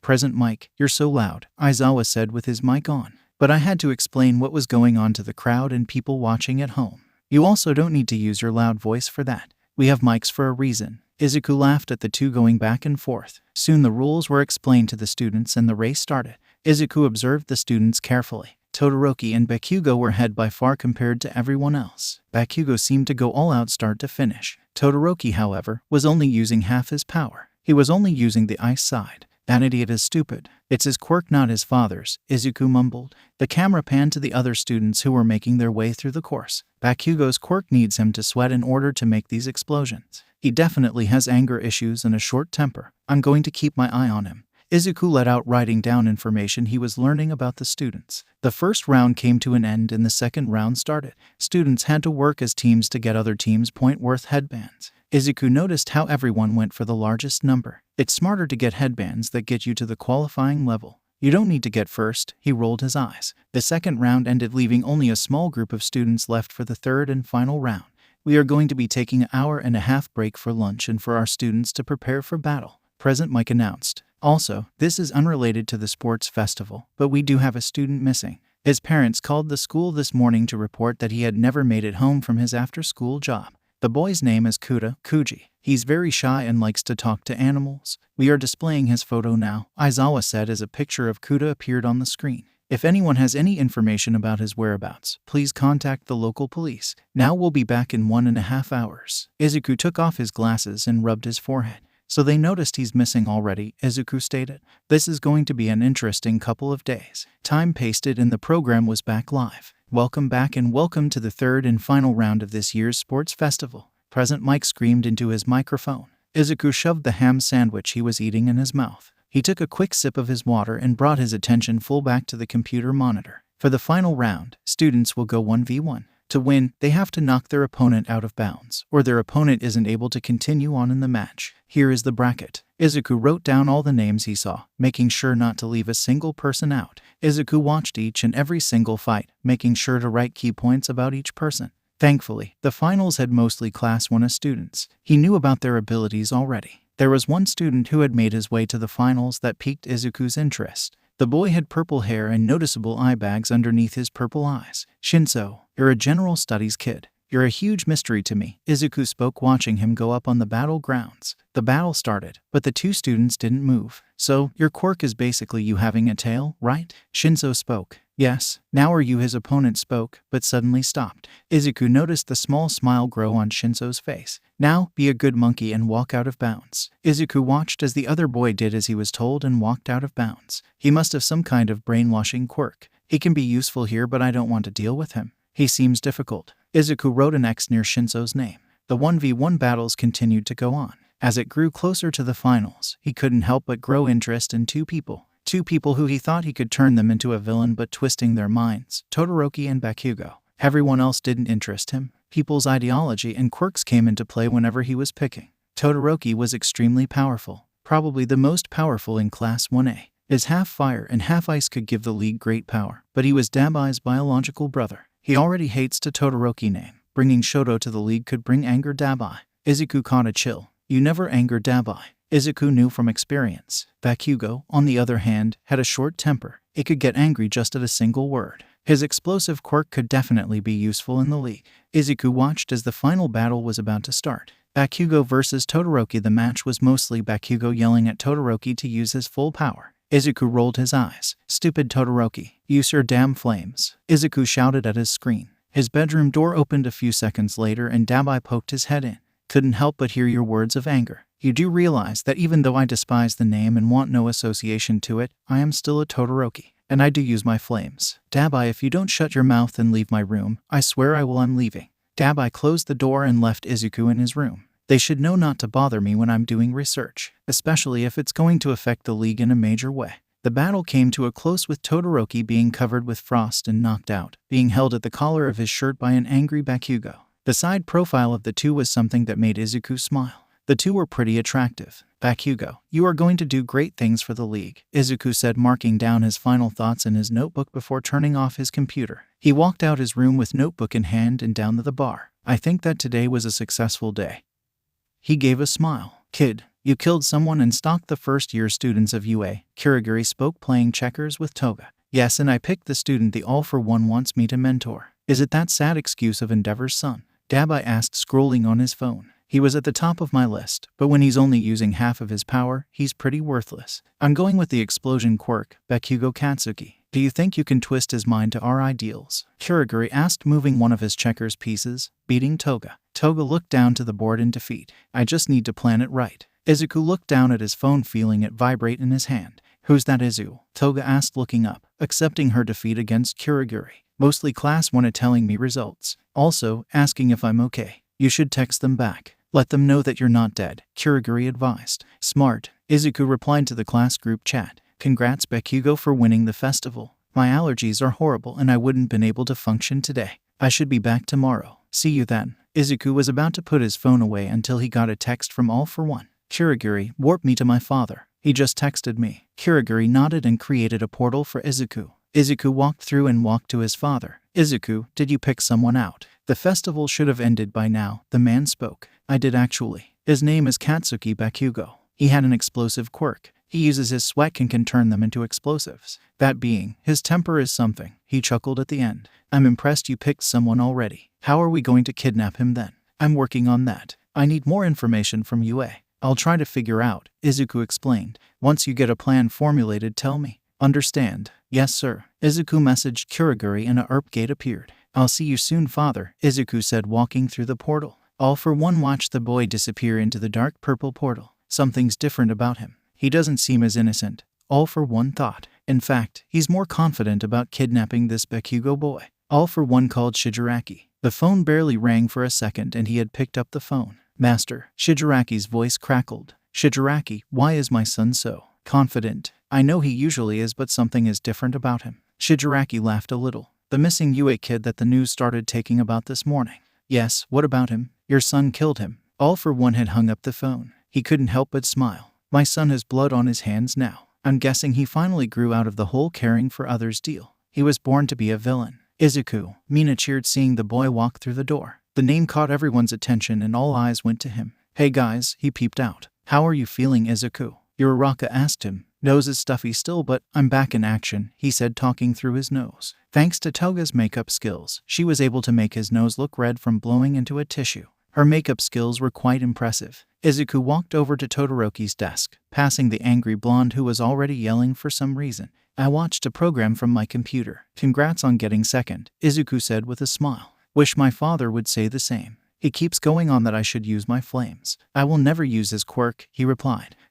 I'm going to get to the point quick. It's your quirk, not his. You have fire and ice. He is just fire. You can be the most powerful person in this class, but you choose to limit yourself for some stupid reason.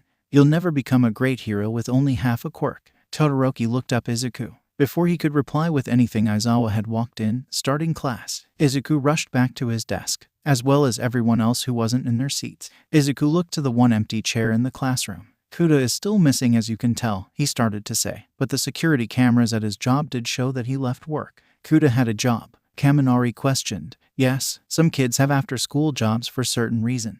Nice, please continue. Aizawa sighed and looked to Izuku. Izuku, stay after class please. Nezu, All Might and I need to speak with you. Izuku felt his heart rate pick up. Yes sir, of course. He was hiding the fear inside him. Why does Deku need to stay after class? Bakugo asked, annoyed with life. That's none of your concern. Now let's get started with today's lesson. Izuku's legs started to bounce, full of anxiety. It's not about me being the UA traitor. They would have got me out of class already. If they have the camera feed from the store, then they saw me and Toga buying those notebooks. Guess I have all class to come up with a lie then. Good day, Izuku. Nezu softly spoke, watching Aizawa and Izuku walk into his office. All Might was already standing in the corner. Hello sir, Izuku replied. Young Izuku, take a seat please, All Might instructed him. Izuku did as he was told and sat in one of the chairs. As Kuda's teacher and the staff of his school, we were able to watch the security cameras from where he works, Nezu started to say. We noticed that you were there the night of his disappearance, Aizawa finished. Yes, I do admit me and my friend went to his shop to buy notebooks. We bought like 6 of them. Izuku laughed, saying the amount of notebooks that he had got. Why so many? All Might asked. Izuku glanced to All Might. I like to study. I reorganize my notes when I get home. Also, I do code. I need somewhere to write notes. If you don't mind me asking, Izuku, Nezu spoke, getting Izuku's attention. Who was that girl with you? She's a close friend of mine. Whenever we go out in public, we pretend to be together. You know, to keep away creeps, Izuku said, not knowing if they were able to get the audio from those cameras. What's her name? All Might said immediately after Izuku finished. The man already annoyed him and it was extremely difficult not to tell him off right then and there. If you don't mind, All Might, I don't wish to release her name for privacy reasons, Izuku snapped back. But it's him now. All Might, if Izuku wishes not to say her name, he doesn't need to tell us, Nezu interrupted. Izuku, do you trust her? She's basically my sister. Nezu smiled at Izuku's reply. Do you mind telling us if you and your friend say anything unusual when you two left the store? Aizawa asked. After we bought the notebooks, we didn't really see anything weird. We walked outside and went back to my house. That's when my allergies really hit hard, Izuku explained. Thank you, Izuku. You're free to go now, Nezu told the boy. Thank you, and I hope we find Kuda soon. He gave a soft smile as he walked out the room. The door shut behind him and he started to walk to the train station to head home. I have a strange feeling about the boy, All Might told the 2 others in the room. You're the one who recommended him for the hero course, Aizawa replied. It's just a feeling, okay? I just feel like there's something he's not telling us. Nezu just laughed. Well, I trust him. He's a great chess player if I say so myself. Izuku walked alone to the train station. Being alone let his thoughts crowd his mind. I can't believe I killed that Kuda with Toga. I didn't even freak out, was one of his main thoughts. While he was walking, a tall man in dark clothes bumped into him. Sorry, sir, Izuku started to say. He looked up to the man and saw 2 turquoise eyes looking back at him. The main giveaway was the burn scars under the man's eyes. What are you doing so close to UA? You know it's crawling with heroes. He whispered, yelled at 𝗳𝗲𝗍. Handyman sent me on a mission. What are you still doing here? Shouldn't you be on a train or something heading back to the base? Aizawa kept me after class. All Might, Nezu, and Aizawa saw the security cameras of that kid's job and say me and Toga. Don't worry, I didn't say her name. I made up some excuse why not to share it, he explained. We need to get you out of there soon. The league doesn't want you getting arrested, but me and Toga don't want to lose our little brother, 𝗳𝗲𝗍 smiled. I'm not going to, I promise. I just need an opportunity for us to get Boom Boom Boy and get out, Izuku whispered. Nice nickname, 𝗳𝗲𝗍 laughed through his disguise. Thanks. Well, I'm going to go before someone asks me if I need help to get away from the creepy man. What creepy man? Do I need to burn someone? Izuku chuckled. You're the creepy man, idiot. 𝗳𝗲𝗍 didn't laugh. I'll see you back at base, Izuku said, waking away. 𝗳𝗵𝗿 rolled his eyes and continued walking to his destination. Izuku could help but to think what his mission was. Usually he draws up the plan for missions. UA security wall was set ablaze during the night hours. Suspect was wearing dark clothes and was covering his face. If anyone has any information, please notify the police. Izuku read the morning headline of the news website he read. 𝗬𝗵𝗿. He yelled out, not caring if he woke up anyone else. A few seconds later, 𝗳𝗵𝗿 slowly walked through the bedroom door, clearly exhausted. What? His morning voice let out. Did you burn down a wall at UA? He asked calmly. Yes, he admitted. Izuku let out a sigh. You could have been caught, he yelled, waking 𝗳𝗵𝗿 up from his half-awake self. True, but I didn't, 𝗳𝗵𝗿 told him. Why were you sent to go do something anyway? To make some noise. Your father called Handaman and recommended us to get the league's name out there. We want your school and the heroes to know that as long we know where the future generations train, we will always be there to destroy them. Izuku thought about it. It was actually a good plan. All right, just be careful out there if you ever go back out. I will. Izu. Can't get rid of me that easy, he chuckled. You're right. Well, sorry for waking you up, Izuku apologized. He got up from his desk and grabbed his book bag and glasses. He was already dressed to go to school for the day. Why the hell are you going to school this early anyway? 𝗳𝗵𝗿 asked, seeing that it was close to 5 a.m. You see, I may be the traitor among the school, but I'm still a student there. I need to study for exams. They are coming up soon. Whatever, have fun then. Don't get caught, 𝗳𝗵𝗿 said, walking out the room, going back to his own. Izuku laughed as he walked out the room himself and head over to school. Izuku let out a yawn as he pushed his glasses up. He closed the book he was reading on hero history.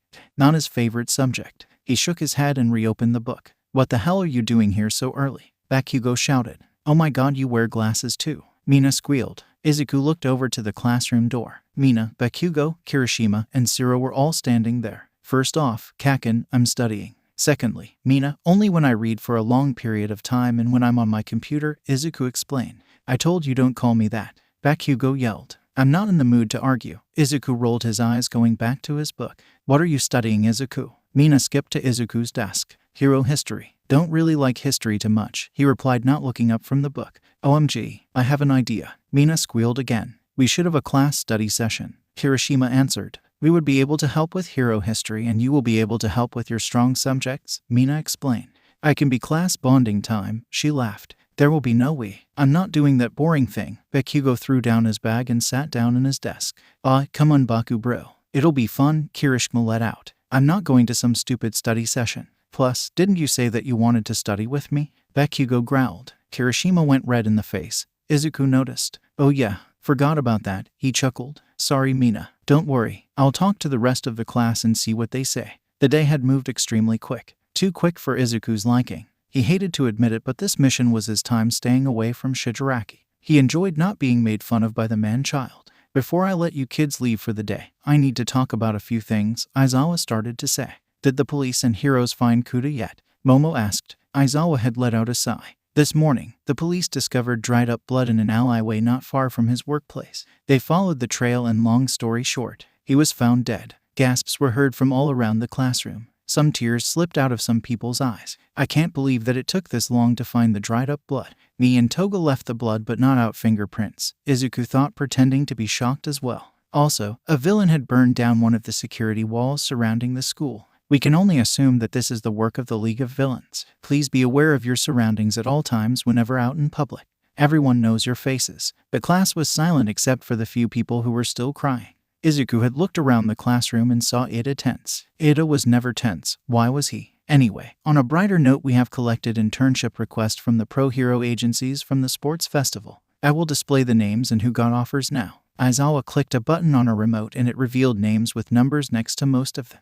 The numbers are how many offers you got. Everyone will be doing an internship, so please select from the approved list and turn your choice by the end of the week. Aizawa gave a stack of papers to each student with a list of agencies to pick from. Izuku looked down on the list and noticed many small agencies. These internships will help improve your quirks and let you gain experience in the field. Now, that's all I have to say. You may go. Aizawa walked out the classroom and the class began to talk to each other. Who would kill Kuta? Uraraka seemed to cry out. Whoever did it must be heartless, just like the hero killer, Stain, Ida let out. The name rang a bell in Izuku's head. He had totally forgot about the growing news articles about the hero killer. Could it be possible that Stain killed Kuta? Izuku asked, standing up from his seat. I don't think so. The hero killer wants to get rid of so-called fake heroes or heroes who seem unworthy of being called a hero, Kaminari explained.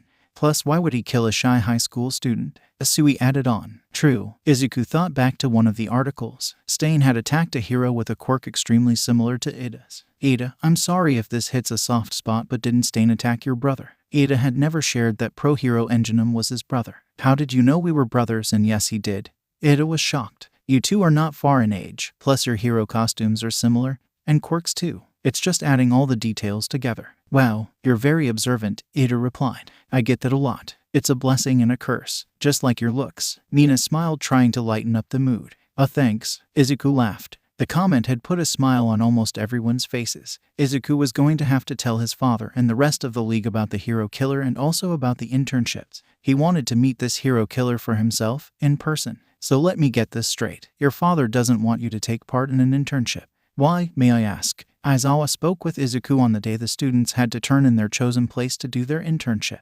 Izuku sighed. My father doesn't want me out there with the Stain killing heroes left and right. He's afraid that Stain is going to attack, and with me being quirkless, I'm an easy target. Izuku didn't want to deal with trying to uphold his image with a pro hero. Internships would last a whole week. That's a whole week the league wouldn't have his brain. Aizawa ran his hand through his dark hair, pulling his bangs out his face temporarily. Your father controls your life, huh? Yeah, I'm his only child and my mother died a long time ago. He's just protective of me, Izuku let out. The rest of the class had left the classroom, already heading home. Aizawa could tell Izuku was hiding something. A student in the hero course should be fighting tooth and nail to get experience. Kid, is there someone going on at home you need to talk about? If something is going on, you need to tell us, Aizawa assured him. Izuku gave a soft smile. Mr. Aizawa, I promise you, other than the overprotective father, everything is fine. All right, I'll talk to Nezu about it. Just stay safe and study for your exams. Aizawa gave in. Thank you, Mr. Aizawa. I'll study for every moment. The week will not go to waste. Izuku told him. Is that all you wanted to tell me? Yes, sir. I'll see you after the internships. Izuku grabbed his bag and left the classroom. He was planning on meeting up with Stain out in the field. He wanted to know and understand why he was killing heroes from himself, not the public word. There you are, Izuku. You sure took a while talking to Mr. Aizawa. Izuku jumped, not expecting to see anyone waiting for him. Todoroki, you scared me, Izuku said, catching the breath he let out. Sorry, he apologized. Izuku looked up to his tall classmate. Why did you wait for me? With that question, Todoroki turned bright red. This kid has a crush on me. Great, Izuku concluded. And no reason. Just wanted to wait for you. Being a good friend, he rubbed the back of his neck. Right, Izuku half smiled. Do you want to wake to the train station together? Todoroki asked. Don't you take a train to get where you live anyway? Izuku asked him. Yeah, I do. Then we are going to the same place regardless on if you asked me or not. Izuku laughed. Todoroki turned brighter red. Come on then, you need to get ready for your internship. Izuku grabbed Todoroki's wrist and started to drag him out the school. What do you mean you? Don't you mean we? Todoroki asked. Izuku let go of his wrist and started to walk normally. Nope, my father isn't letting me. He's extremely overprotective, but he's my father and he cares about me, so I can't complain too much about how he limits me. What do you mean? What else doesn't he let you do? Todoroki asked, wanting to get to know Izuku better. I've been homeschooled all my life, mostly me teaching myself. My only friends were my cousins that would come over often. Crap, you would think they live with us. I want to go places, but because of him wanting to keep me safe, I just sit there in my room, Izuku ranted. His hand shot over his mouth, realizing he was saying such things about his father, but deep down he knew he was telling the truth. He wanted to go out. All for One was just holding him back, and you don't piss off the most dangerous villain in Japan or even the world. Looks like both our fathers suck, Todoroki replied with. Flashbacks to the day they met on the beach flashed through Izuku's head. Figures. You have an abusive father while mine is overprotective, he laughed. Izuku, Todoroki said. That's my name, Izuku laughed. Call me Shoto. It'll make me feel better. You make us call you by your first name and it feels weird to have you call me by my family name. Izuku knew that it was just a step in Todoroki's plan to get closer to him. Okay, Shoto, Izuku smiled. A soft smile grew on Todoroki's face. The two boys made small talk the rest of the way to the train stations where the two parted ways. Suzu, Tugs practically jumped into Izuku. Hello, Toga. He smiled, grabbing her wrist and removing the knife she was hiding in her hand. How did you know? She whined. You always find an opportunity to cut me, Izuku smiled. She stuck her tongue out at him. Welcome back, Brad. Shigaraki mumbled, playing with his glass at the bar. What the hell is wrong with the Shigaraki I know but don't love? He never says welcome back to me, Izuku sarcastically said, shocked. I can be nice when I want to. Plus, we have a mission together next week, so I have to learn to tolerate you. Izuku tilted his head. We have a mission together. Yes, you, me and 𝐀𝐦 are going to bring 𝐶𝐻 here and try to make him join. And what if he doesn't? Our ideologies are two different things. We kill him. 𝐬𝐸 smiled. He wanted to feel the rush of killing someone again. When is this mission, may I ask? When it turns dark in a few days. We need to hunt him down first, 𝐶𝐻𝐬 said. He's in 𝐽𝑠U City. He'll be there till next week, 𝐬𝐸 let out. How do you know? 𝐬𝐸 sighed and rolled his eyes. People need to learn to listen to what he says. He says what he knows is true. I've studied his patterns for the past few days. He stays in one location for about a week. The first report of him in 𝐽𝑠U was this morning. We have 7 days to find him, talk to him, and if needed, get rid of him. The whole league was in shock. No matter how many times he would do it, 𝐬𝐸's skills and research was unbelievable. Now, I'm going change out of this uniform. I need to get my villain clothes ready for a trip to 𝐽𝑠U. 𝐬𝐸 sat in a dark alleyway with 𝐶𝐻𝐬 and 𝐀𝐦. 𝐬𝐸 had a black mask and his hair down. 𝐶𝐻𝐬 was in his villain outfit and so was 𝐀𝐦. So you know the plan? 𝐶𝐻𝐬 asked 𝐬𝐸, making sure he knew what to do. I made the plan, idiot. 𝐬𝐸 walked out the alleyway and started to walk. He was the most normal looking out of the three and his dark clothes could easily be noticed as a fashion statement. He didn't have walked far till he saw an alleyway with 2 people in it.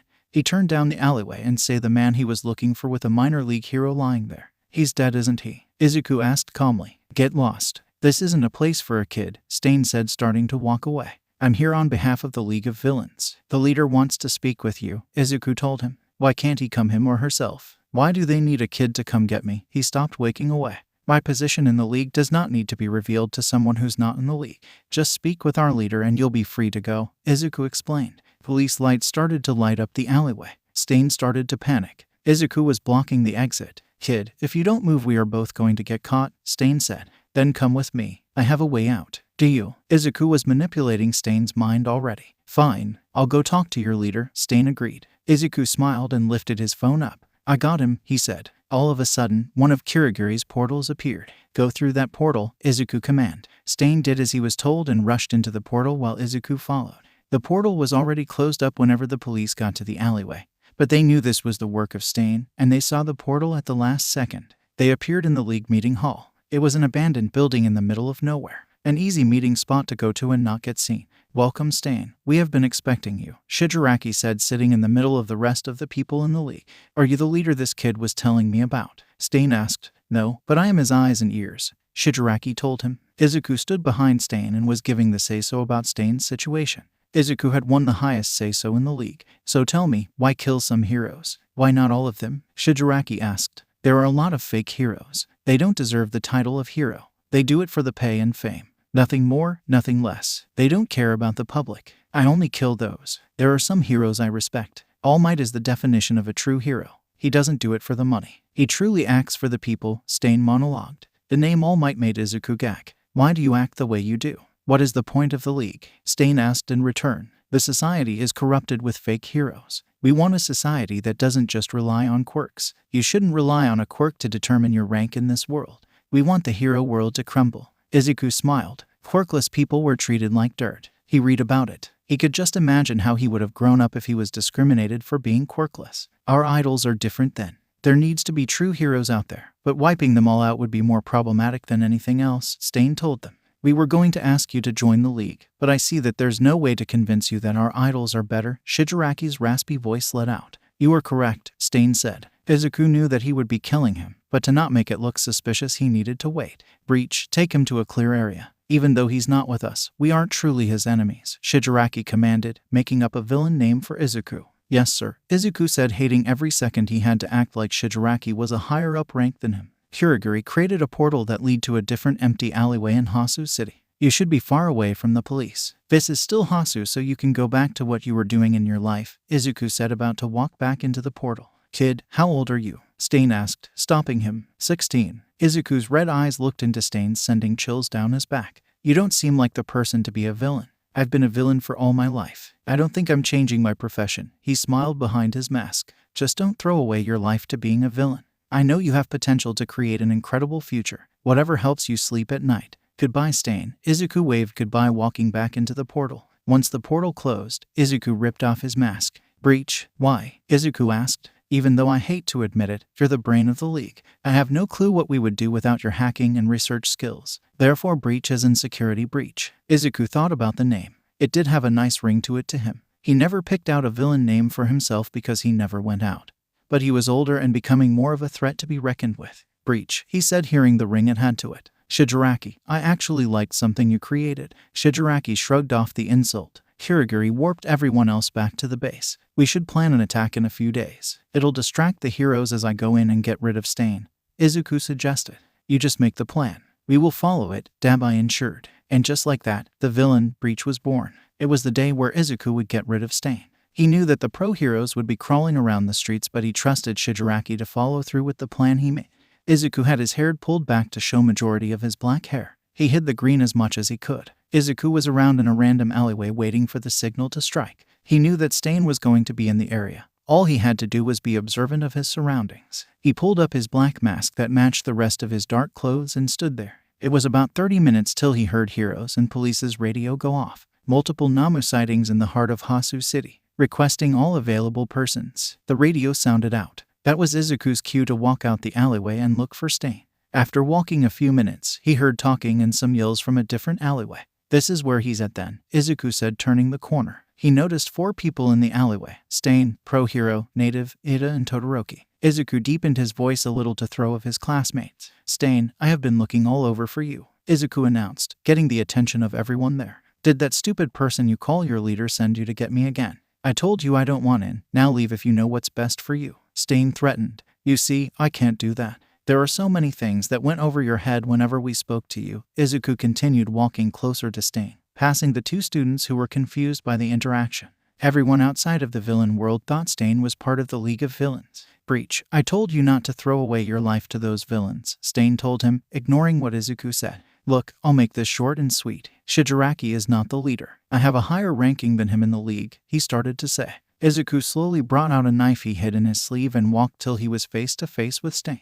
Whenever he was close enough to him, he stabbed 𝐡. And lastly, my job tonight was to kill you, he whispered as he removed the knife. 𝐡 fell to the floor, dead. That's what happens when you trash talk my family, Izuku spoke, putting the knife back. He turned to the Ida and Todoroki, who were just standing there in shock. Well, I guess you boys found out that 𝐡 here wasn't a part of the league after all, Izuku laughed. Who are you then? Ida said, getting back into a fighting position. Izuku pulled out his phone and sent his location to Kirigiri. You see, my villain name is Breach. That's all you need to know. When Izuku finished talking, a portal appeared behind him. If I were you, I would take care of native there. He looks pretty injured. Don't worry, Tenya, Ida, and Shoto Todoroki. I promise we will meet again soon. Izuku bowed, walking backwards into the portal. The portal closed and Izuku was back at the base he called home. Mission was a success. 𝐡 is dead. Also, 2 UA students were in the alleyway when I killed him. I changed my voice, but they know my villain name, Izuku told the crowd of villains, taking off his mask. So, how do you feel being a public villain now? 𝗵𝗊 asked, leaning by against the wall. Izuku smirked. It feels freaking amazing.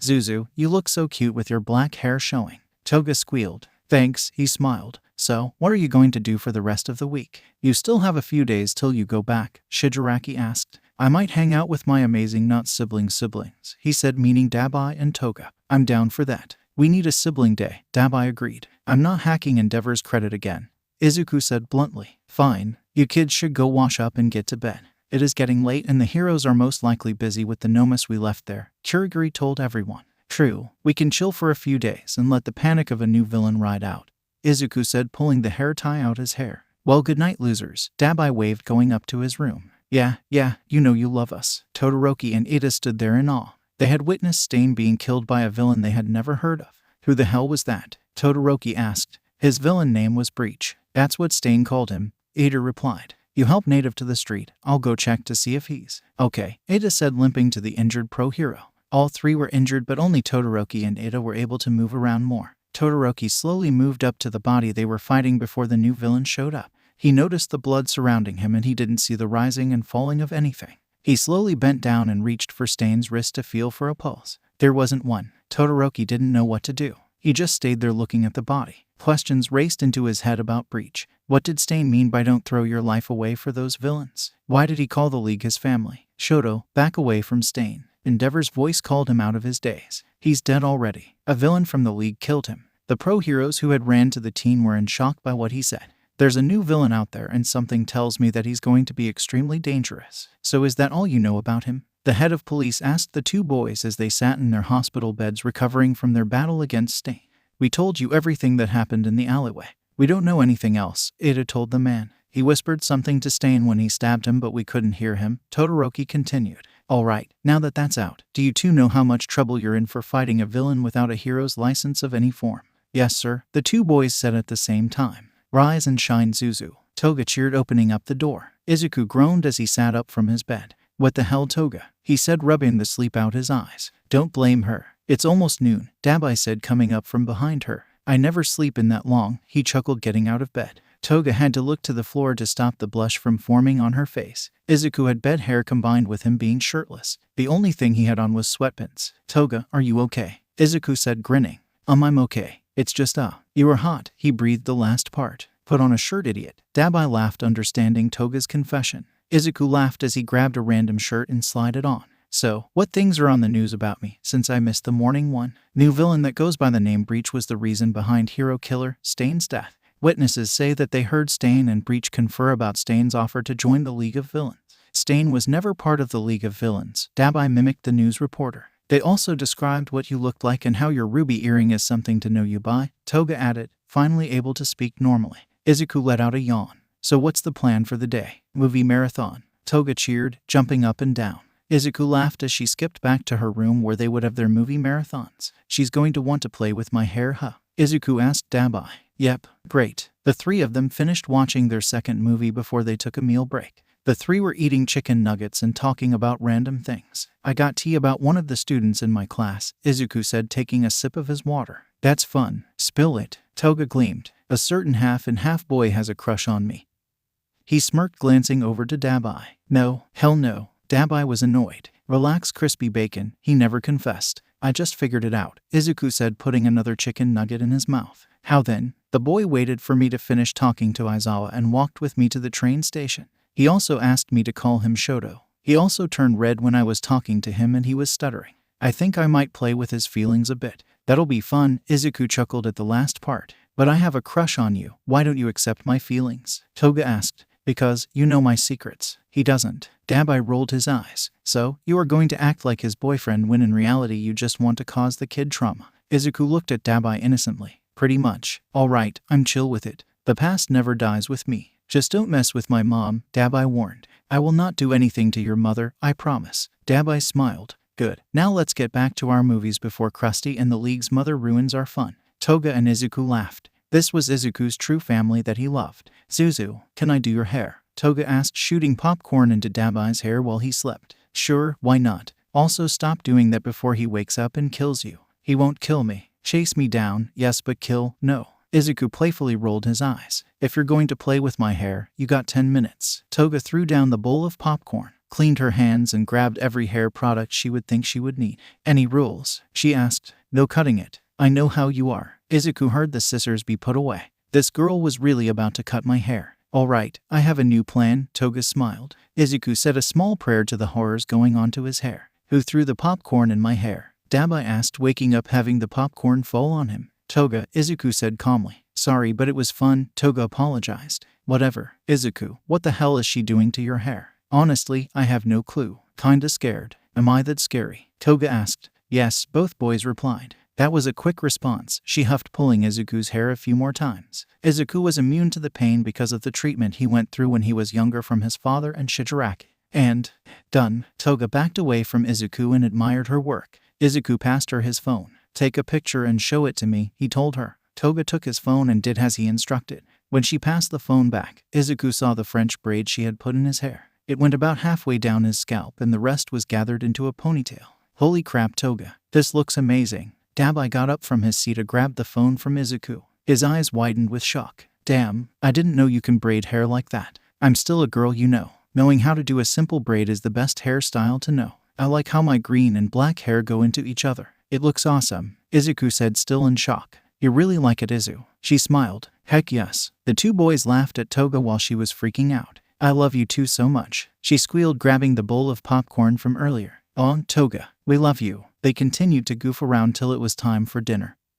And they had to go downstairs. Do I have to go back to UA Monday? I like hanging with you guys more, Izuku complained to the two. Just think about it this way. Whenever you're able to kidnap that Bakugo kid and get you out of there, you can hang out with us every day, 𝗳𝗲𝗍 told him. I'm so going to mess with 𝐫𝐸 to give me some enjoyment in UA. Just don't get caught, idiot, 𝗳𝗲𝗍 warned. I've gone 16 years without being noticed as the most powerful villain's son. I think I can last a little longer. The students of UA slowly made their way to their classrooms. They were all drained from their internships. Everyone was tired except for Izuku. Izuku walked to his desk and took out his notebook for class. Slowly, the rest of the students walked in and went to their own seats. Did you guys hear about that new villain that appeared? Mina asked, sitting on her desk waiting for Mr. Aizawa to walk in.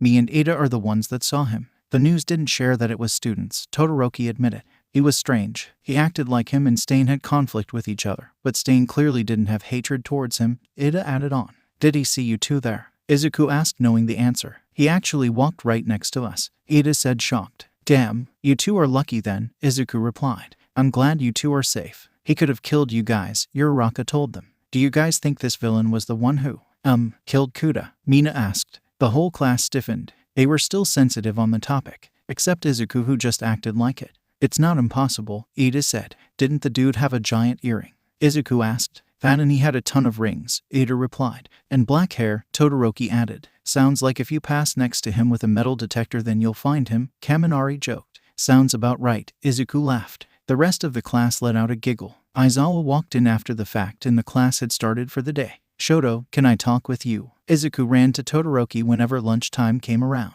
Todoroki blushed as Izuku actually used his first name. What is it, Izuku? He asked as the two walked to the lunchroom. Izuku stopped and grabbed Todoroki's wrist. Can we talk in private? Izuku forced a blush to creep up on his face. Why yeah, Todoroki stumbled on his words. The two of them walked to the nearest restroom and made sure no one was in it. Izuku noticed it was the same bathroom that Todoroki saw the bruise on his chest. So what is it you want to tell me? Todoroki asked, feeling his heart beat faster. In all truth, Todoroki felt the growing affection for Izuku right when he first met him on the beach a while back.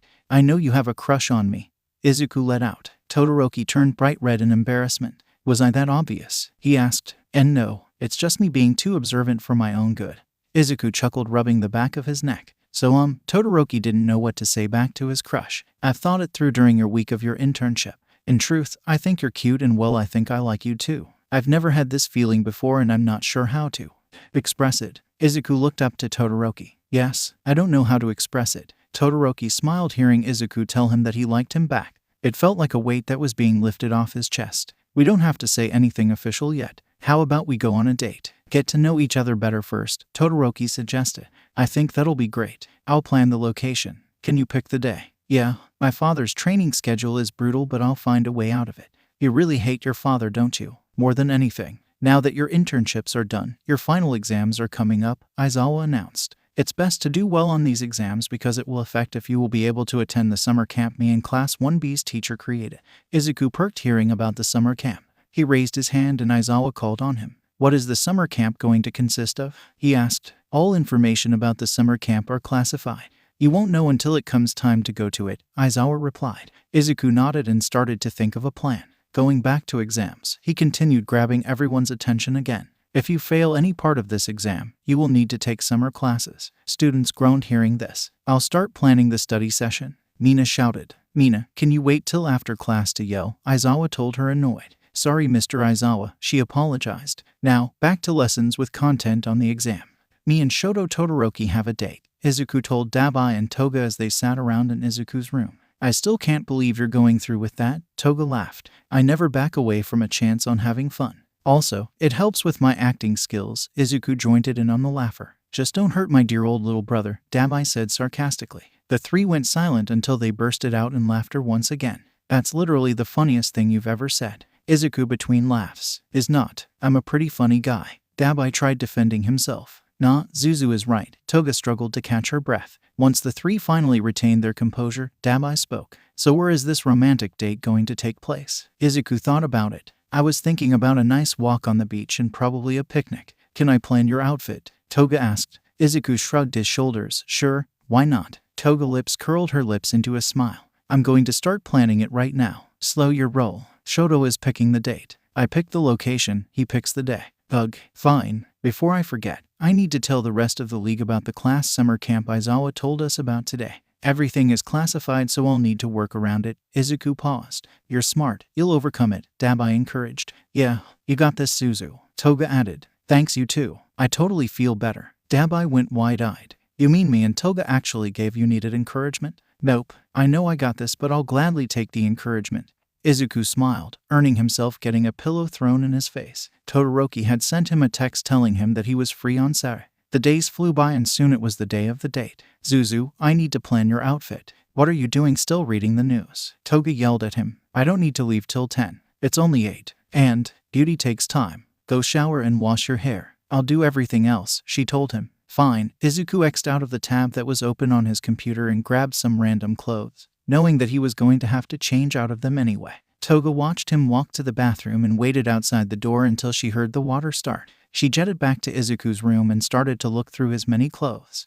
𝐬𝐬 walked back into his room with dripping wet hair. So did you pick something out? 𝐬𝐬 asked Toga. Yep, and I'm proud of it, so you can't change anything about it, she told him. 𝐬𝐬 smirked while she grabbed the clothes she had picked out. His eyes widened seeing the clothes she had picked out for him to wear, something in his closet that he never wanted to wear in public. She smiled as she threw the clothes at him. Now, I'm going to turn around and you have 2 minutes to switch from what you're wearing to that. She closed her eyes and spun to face the other way. Go. 𝐬𝐬 slowly walked over to the meeting spot where him and Todoroki agreed on. Toga, why do this to me? He mumbled. She had picked out a skin-tight black turtleneck tank top with thin material khaki pants. He had his chain earrings on as well as his thin-framed glasses. His hair had air-dried and created a fluffy curly mess of green and black. He had to admit the white belt and white shoes she had picked out went nice with the whole outfit.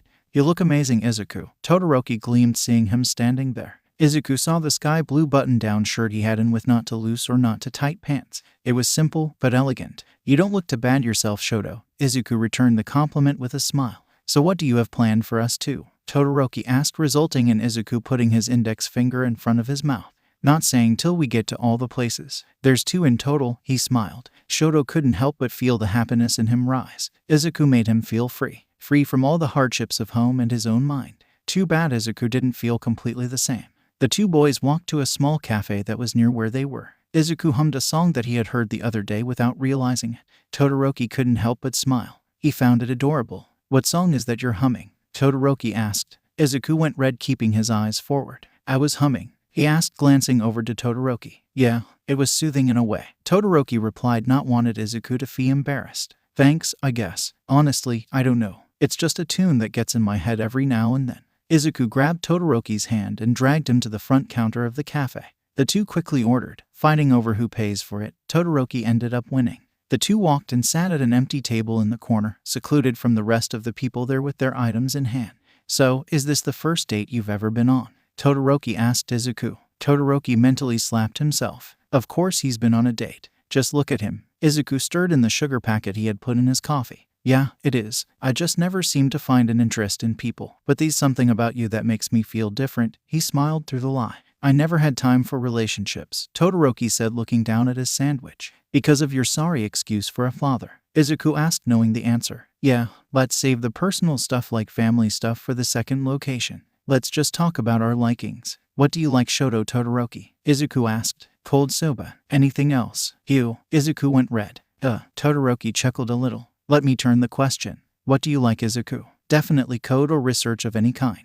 My father gave me so many research assignments whenever he homeschooled me. I had so much fun doing them. He started to ramble. He went on about coding. Even though Todoroki had no clue what he was rambling about, but he saw the joy in his ruby eyes. He just let him talk. I'm rambling, aren't I? He asked, stopping talking about coding. Yes, but you look like you were enjoying about something you like to do. Being suffocated. Not being able to talk about what you like hurts your mental health. I think we should talk about what we like you. Being able to talk excitingly about something is truly something amazing. 𝐬𝐬 was in awe about what Todoroki had told him. Todoroki started to eat his sandwich. Shoto, 𝐬𝐬 started to speak. Yes, thank you. Come on, Shoto, 𝐬𝐬 said, dragging Todoroki to the sands of the beach. Why are we at a beach? Todoroki asked, allowing himself to be dragged. 𝐬𝐬 put on another layer of acting skills. Ouch, I'm hurt that you don't remember the place where we met. Todoroki looked around and realized he was right. I never come here anymore, honestly, but it's nice to stop by and relax. It's a peaceful place, Todoroki added.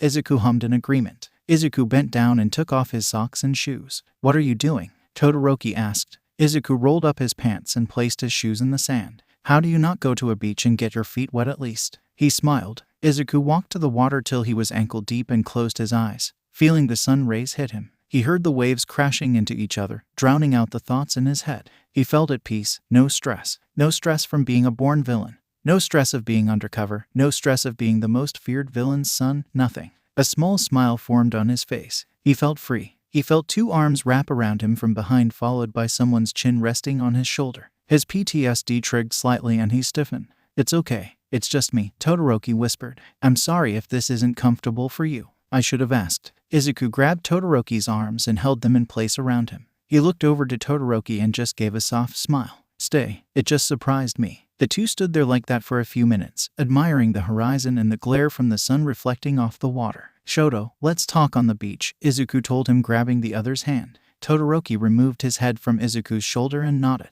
The two walked to where their shoes were and sat down in the sand, not caring about their clothes. "So what's your family like?" Izuku asked. "I know about your father already. I'm actually the youngest of 4. My older sister is a teacher while my second eldest brother is a college student. They care about me a lot and it's us 3 most of the time." "What about the eldest?" Izuku already knew. "Toyua is the oldest, but he died a while back. He was close to my other brother. He took it the hardest whenever he died. I didn't know him too well cause the old man would drag me to a training session."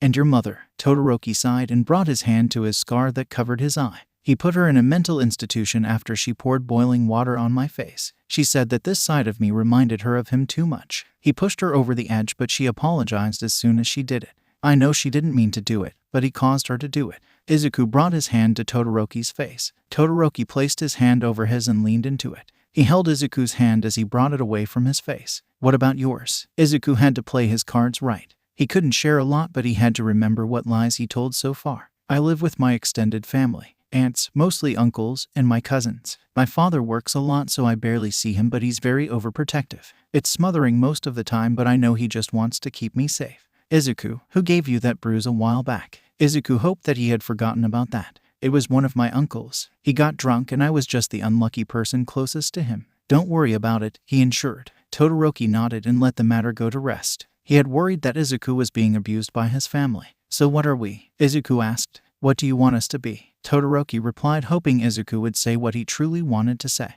"I like you and I know you do me. We are literally on a date," he chuckled. "Shoto, would you like to be my boyfriend?" he asked. Todoroki blushed as a smile crept onto his face. "I would love to be your boyfriend." And then he agreed to be my boyfriend. This poor child is going to get his heart broken whenever he finds out the reality of the world. Izuku laughed nonstop, telling Toga and 𝗵𝗊 about the date. "He really had to bring me up into it." 𝗵𝗊 rolled his eyes. "Shut it. I think it's adorable how the Todoroki family, at least the children, still care about your old self," Toga told him. "It disgusts me. You're missing the point. I'm the only one of us 3 in a relationship." Izuku stuck his tongue out. "That's a lie," 𝗵𝗊 said, leaning back in his chair. Toga and Izuku's eyes widened. "Who? Like I would tell you too." Izuku smirked. He noticed the wing necklace that 𝗵𝗊 had been wearing for a while now. He narrowed his eyes, which caused 𝗵𝗊 to shiver. "It's Pro Hero Hawks. What the hell? Can you not figure out my secrets so easily?" Izuku laughed. "So he's dating a pro hero?" Toga asked. "Yep. Which is 1, dangerous for all of us, and 2, ironic." "What do you mean, Zuzu? The 2 people who should be fighting each other in this world of heroes versus villains are actually the lovers?" 𝗵𝗊 answered for him.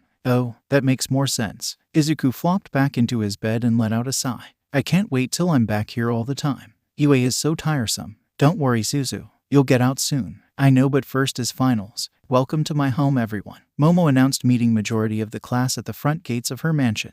Izuku's eyes widened, as well as every other poor student in the class. How is someone this rich? They all thought. The whole class, minus Bakugo, Kirishima, and Minda was there. Kirishima had asked Bakugo to tutor him before the rest of the class decided to do a study session together. Everyone walked inside to a room with a large table. "Izuku, Ada, Todoroki, and Sayu. Get everyone started and I'll be right back. The chefs wanted me to let them know whenever everyone arrived." Everyone sat down and started to get their notes out. Todoroki and Izuku ended up sitting next to each other. They didn't tell the class about their relationship yet. "What's wrong, Izu?" Todoroki whispered in his ear, calling him by his nickname. "It's nothing. It's just a big place. Kinda feel out of place," Izuku spoke. It then clicked. He lives with his aunts and uncles. Who knows where they work? "All right, let's get started on math." "Ribbit." Everyone agreed and pulled out their math notes and started to help each other. Izuku felt bored. Everyone was focusing on the subjects they had trouble in. Unfortunately for Izuku, he had finished memorizing his hero history notes. He sighed as he started to doodle in his notebook. He started to draw out his mother's wedding ring. He didn't realize how in detail he was drawing it until Todoroki said something. "I didn't know you could draw." Izuku stiffened at the sudden sentence. "It's my mother's wedding ring. I keep it in my room since my father wanted to throw it out," he replied. "Hey lovebirds, if you're going to talk then go in a different room. Some of us are trying to work," Mina shouted. She was clearly on edge from all the school work. "Sorry Mina," Izuku apologized. "How did you know we were dating?" Todoroki innocently asked. The whole room gasped as Izuku face-palmed himself. "She was saying that as a joke, Shoto," Izuku explained. "So I just accidentally outed us." "Yep." The whole room went silent until the girls started to squeal. "I'm so happy for you two," Mina shouted, jumping up from her chair. "Yeah dude, that's so cool how you two are going out," Kaminari added. "As long as it doesn't interfere with your studies. I am happy for you too as well," Ida agreed. The whole room filled with the rest of the class's support. "Momo, where's the restroom?" Izuku asked. "Todoroki, you know your way around. You can go show him," she told them. The two boys got up from the table and walked out the room. "You did that on purpose, didn't you?" Gyro asked. "Of course I did. They are going to kiss, huh?" Kaminari asked. "Definitely," the rest of the class replied before going back to their work. The two boys seemed to make random turns throughout the stretching amount of halls. "Shoto, how do you know your way around here so well?" Izuku asked, skipping beside him. "My father wanted me and Momo to get together, but certain factors came up that we couldn't be together. You're gay and so is she." "How do you know?" Izuku skipped ahead of Todoroki and stopped in front of him. He raised his hand and placed it on Todoroki's cheek. "You seem to forget how intelligent I am. I see and know things that you can't even start to understand," he said with a soft smile. "The restroom is right here," Todoroki told him, showing him the closed door in the hall. "Do you want to know a secret?" Izuku smiled. What is it?" Todoroki stumbled on his words. "I just wanted to get out that room. I was getting bored." Izuku wanted to spice things up. The more he acted like an amazing boyfriend, the more it would break Todoroki when he found out the truth about him. Even though Todoroki was taller than Izuku, Izuku placed both hands on Todoroki's cheek. "Since you didn't ask permission on the beach, I think it's only fair that I get to do this." Izuku stood on his toes and pulled Todoroki's face towards his.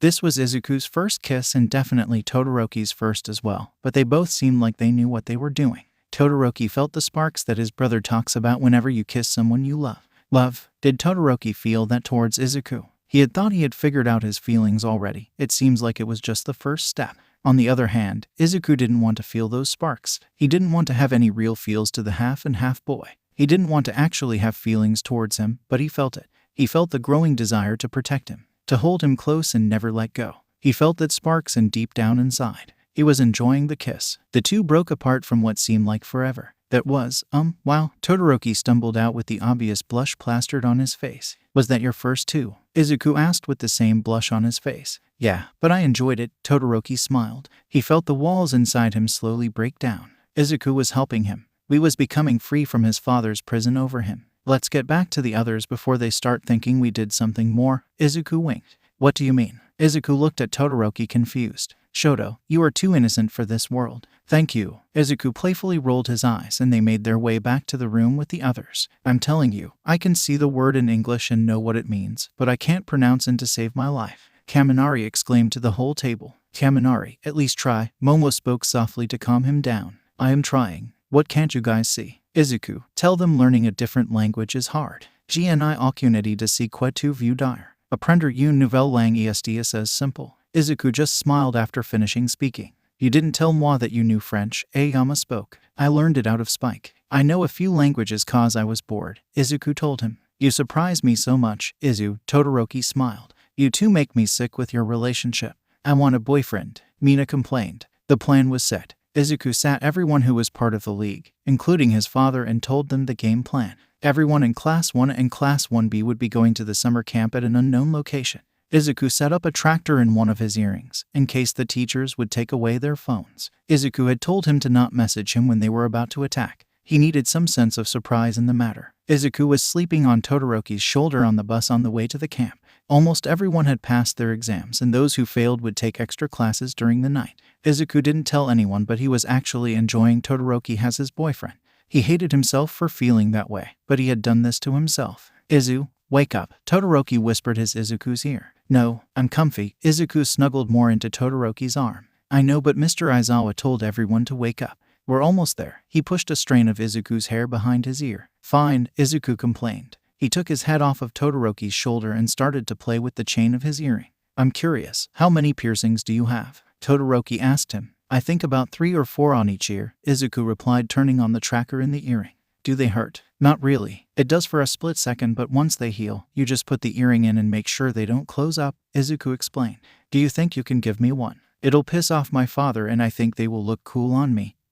He smiled. Don't do hoops and stick with silver. Gold wouldn't look good on you, Izuku added. So is that a yes? I'll do it tonight. I'll need Momo or one of the girls to give me supplies. Thanks, babe, Todoroki said and kissed Izuku on the cheek. Yeah, you're just lucky I hate your dad as much as you. All of a sudden, the bus pulled on the side of the road. Mr. Aizawa, why did we stop? Mina asked from the back of the bus. Everyone out, except Izuku. Todoroki looked to Izuku. Do you want me to stay? I'll be fine. Plus you know how Aizawa is, he ensured. Everyone slowly got off the bus while Izuku just sat there. I'll be back, Aizawa told him as he too walked off the bus. Izuku watched as the students were being introduced to the wild pussycats. So they are helping out with this. That's not too bad, Izuku whispered to himself. All of a sudden, the cliff the students were standing on dropped them to the forest below them. Izuku watched as the group fell and he jetted to the front of the bus. What the hell? He shouted at Aizawa. Relax, problem child. It's their first task of the camp. Then why leave me here? Your father's a pain, and if he knew that I put you through what those kids are going to go through, I would be dead. Instead, you'll be helping out with analyzing. One of the pussycats cheered. So I'm going what I normally do in my free time. Got it? Izuku spoke. Are they going to be okay? They'll get to camp eventually, Aizawa replied. Go sit back down. We're taking the bus the rest of the way. Come on, 𝐀𝐦, one of the women called out. A small kid that Izuku didn't see finally came out. The kid looked disgusted at Izuku. Hi there, my name is Izuku, he smiled. Whatever, you're just a hero that's going to do horrible in life, the kid snapped. All this hero stuff is a waste. 𝐀𝐦, I'm sorry, Izuku, his aunt, Sasaki, apologized. Izuku moved out the way as the kid walked into the bus. It's okay. The rest of the adults walked into the bus except those two. I hope one day he'll get out of that mindset. Hating everything about heroes kinda hurts when his whole family are heroes. He just needs someone to have a meaningful talk with him, Izuku told her. Agree. Izuku was helping out with dinner whenever the students of WhatIf sluggishly came out of the forest. Hello everyone, Izuku saved with a smile. Everyone yelled out if they were tired or hungry. Izuku just laughed as most of them crashed to the ground. This is the only meal that we, the wild pussycats, and Izuku will be making for you guys. Class 1B will get here in the morning, so be prepared. Sasaki yelled out to the class. Todoroki walked up to the adults and Izuku. I'll be right back, Izuku told them. Is he your boyfriend? Yes. The group squealed as Izuku removed his apron and put it on the side. He ran over to Todoroki. But when Todoroki went to hug him, Izuku stopped him. You smell like a combination of sweat and dirt. Izuku pinched his nose, adding on to what he said. You're lucky you didn't have to go through that. I thought we got lost in there for a while. You guys probably did, but who knows? I need to go back and help them out, Izuku told him. Todoroki rolled his eyes. Can at least show some sort of affection to the boy I love. A blush crept up to Izuku's face. Sorry, are you not comfortable with that word yet? Love is a powerful word, you know, but you can't show any affection towards me until you go wash up, Izuku smiled. Before Todoroki could reply, Izuku dashed back to the kitchen and put back on his apron. How long have you two been together? Tiger asked. It's been a couple weeks, over a month for sure, Izuku replied, washing his hands before getting back to work. You do know you can go with them, right? We can handle the food, Tiger spoke for the group. And my boyfriend give me affection while they all smell like dirt and sweat. I rather wait and cook, he smiled. This boy is so sweet to adults. He's an amazing person, the group thought. Thank you for the meal. The whole room shouted before digging into their meal. Izuku noticed how there was an empty chair that was supposed to be for 𝐀𝐦. The kid's missing, Izuku mumbled. Izuku got up from his seat and walked over to Sasaki. Where's 𝐀𝐦? He asked. She put down her chopsticks and turned to Izuku. He's probably in his secret hideaway. I need to bring him some food though, she said. I'll bring it to him if you want. I want to talk to him, Izuku smiled. You would do that? Izuku nodded his head. Thank you, Izuku. His plate is already fixed. Just follow the small path that leads up to the small mountain. He should be up there. Izuku gave a small bow and went over to Todoroki. I have to go somewhere real quick. Make sure you wash up later, he whispered in his ear. Be careful. I will, don't worry. Izuku planted a small kiss on Todoroki's cheek before leaving the table and grabbing the plate that he was told about.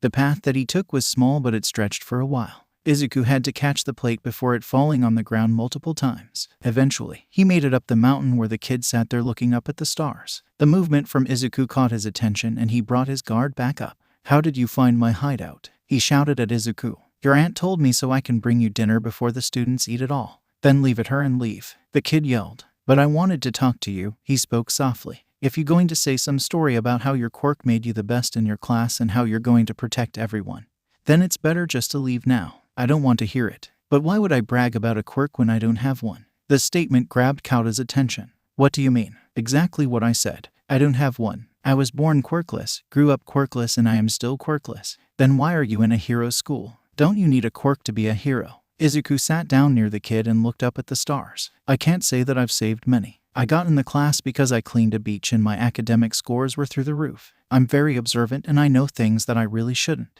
Izuku smiled. "I'm going to have some fun while I'm still here." "Like what?" 𝐀𝐬𝐬 was staring at Izuku. He had caught his attention. "Well, I know that my boyfriend's eldest brother is still alive when everyone thinks he's dead. I know that the hero killer Stain was killed by a high schooler. And wait, the news never said that a high schooler killed him," 𝐀𝐬𝐬 spoke out. Izuku glanced over to the kid and smiled. "Really no, I'm pretty sure they mentioned it," he chuckled. "Izuku, you're scaring me," the kid spoke. "I would be too if I were you. Why? I know the identity of the villain that killed him. In fact, I know him quite personally." Izuku stood back up. "Is he here?" "He's not at the campground with everyone else, I promise you that, but you are talking to him right now." Fear had filled the kid's eyes. He was shaking, frozen in place, too afraid to run away. "You killed Stain, and my classmate, but no one will ever know how dangerous I am until they find my connection with the League." He heard the kid gulp. What's the connection?" "Do you know the most dangerous villain out there? You know, the one who almost killed All Might during a battle years ago. 𝐴𝐿 the kid spoke out.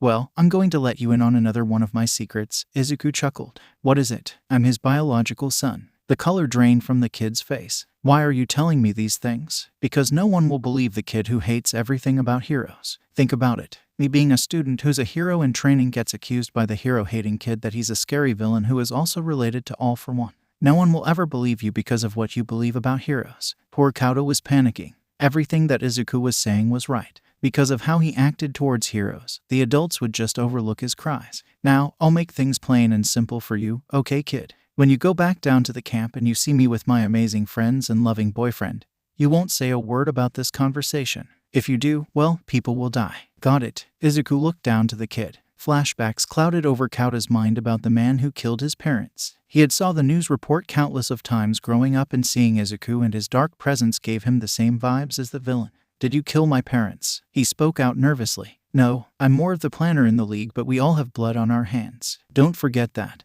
"Okay, I won't say anything." "Good, but if I find out you tell, you know the punishments. Now I'm going back down. I'll be watching you." Izuku waved, starting to walk away. When Izuku was out of 𝐀𝐬𝐬's field of vision, he felt a gust of cold wind.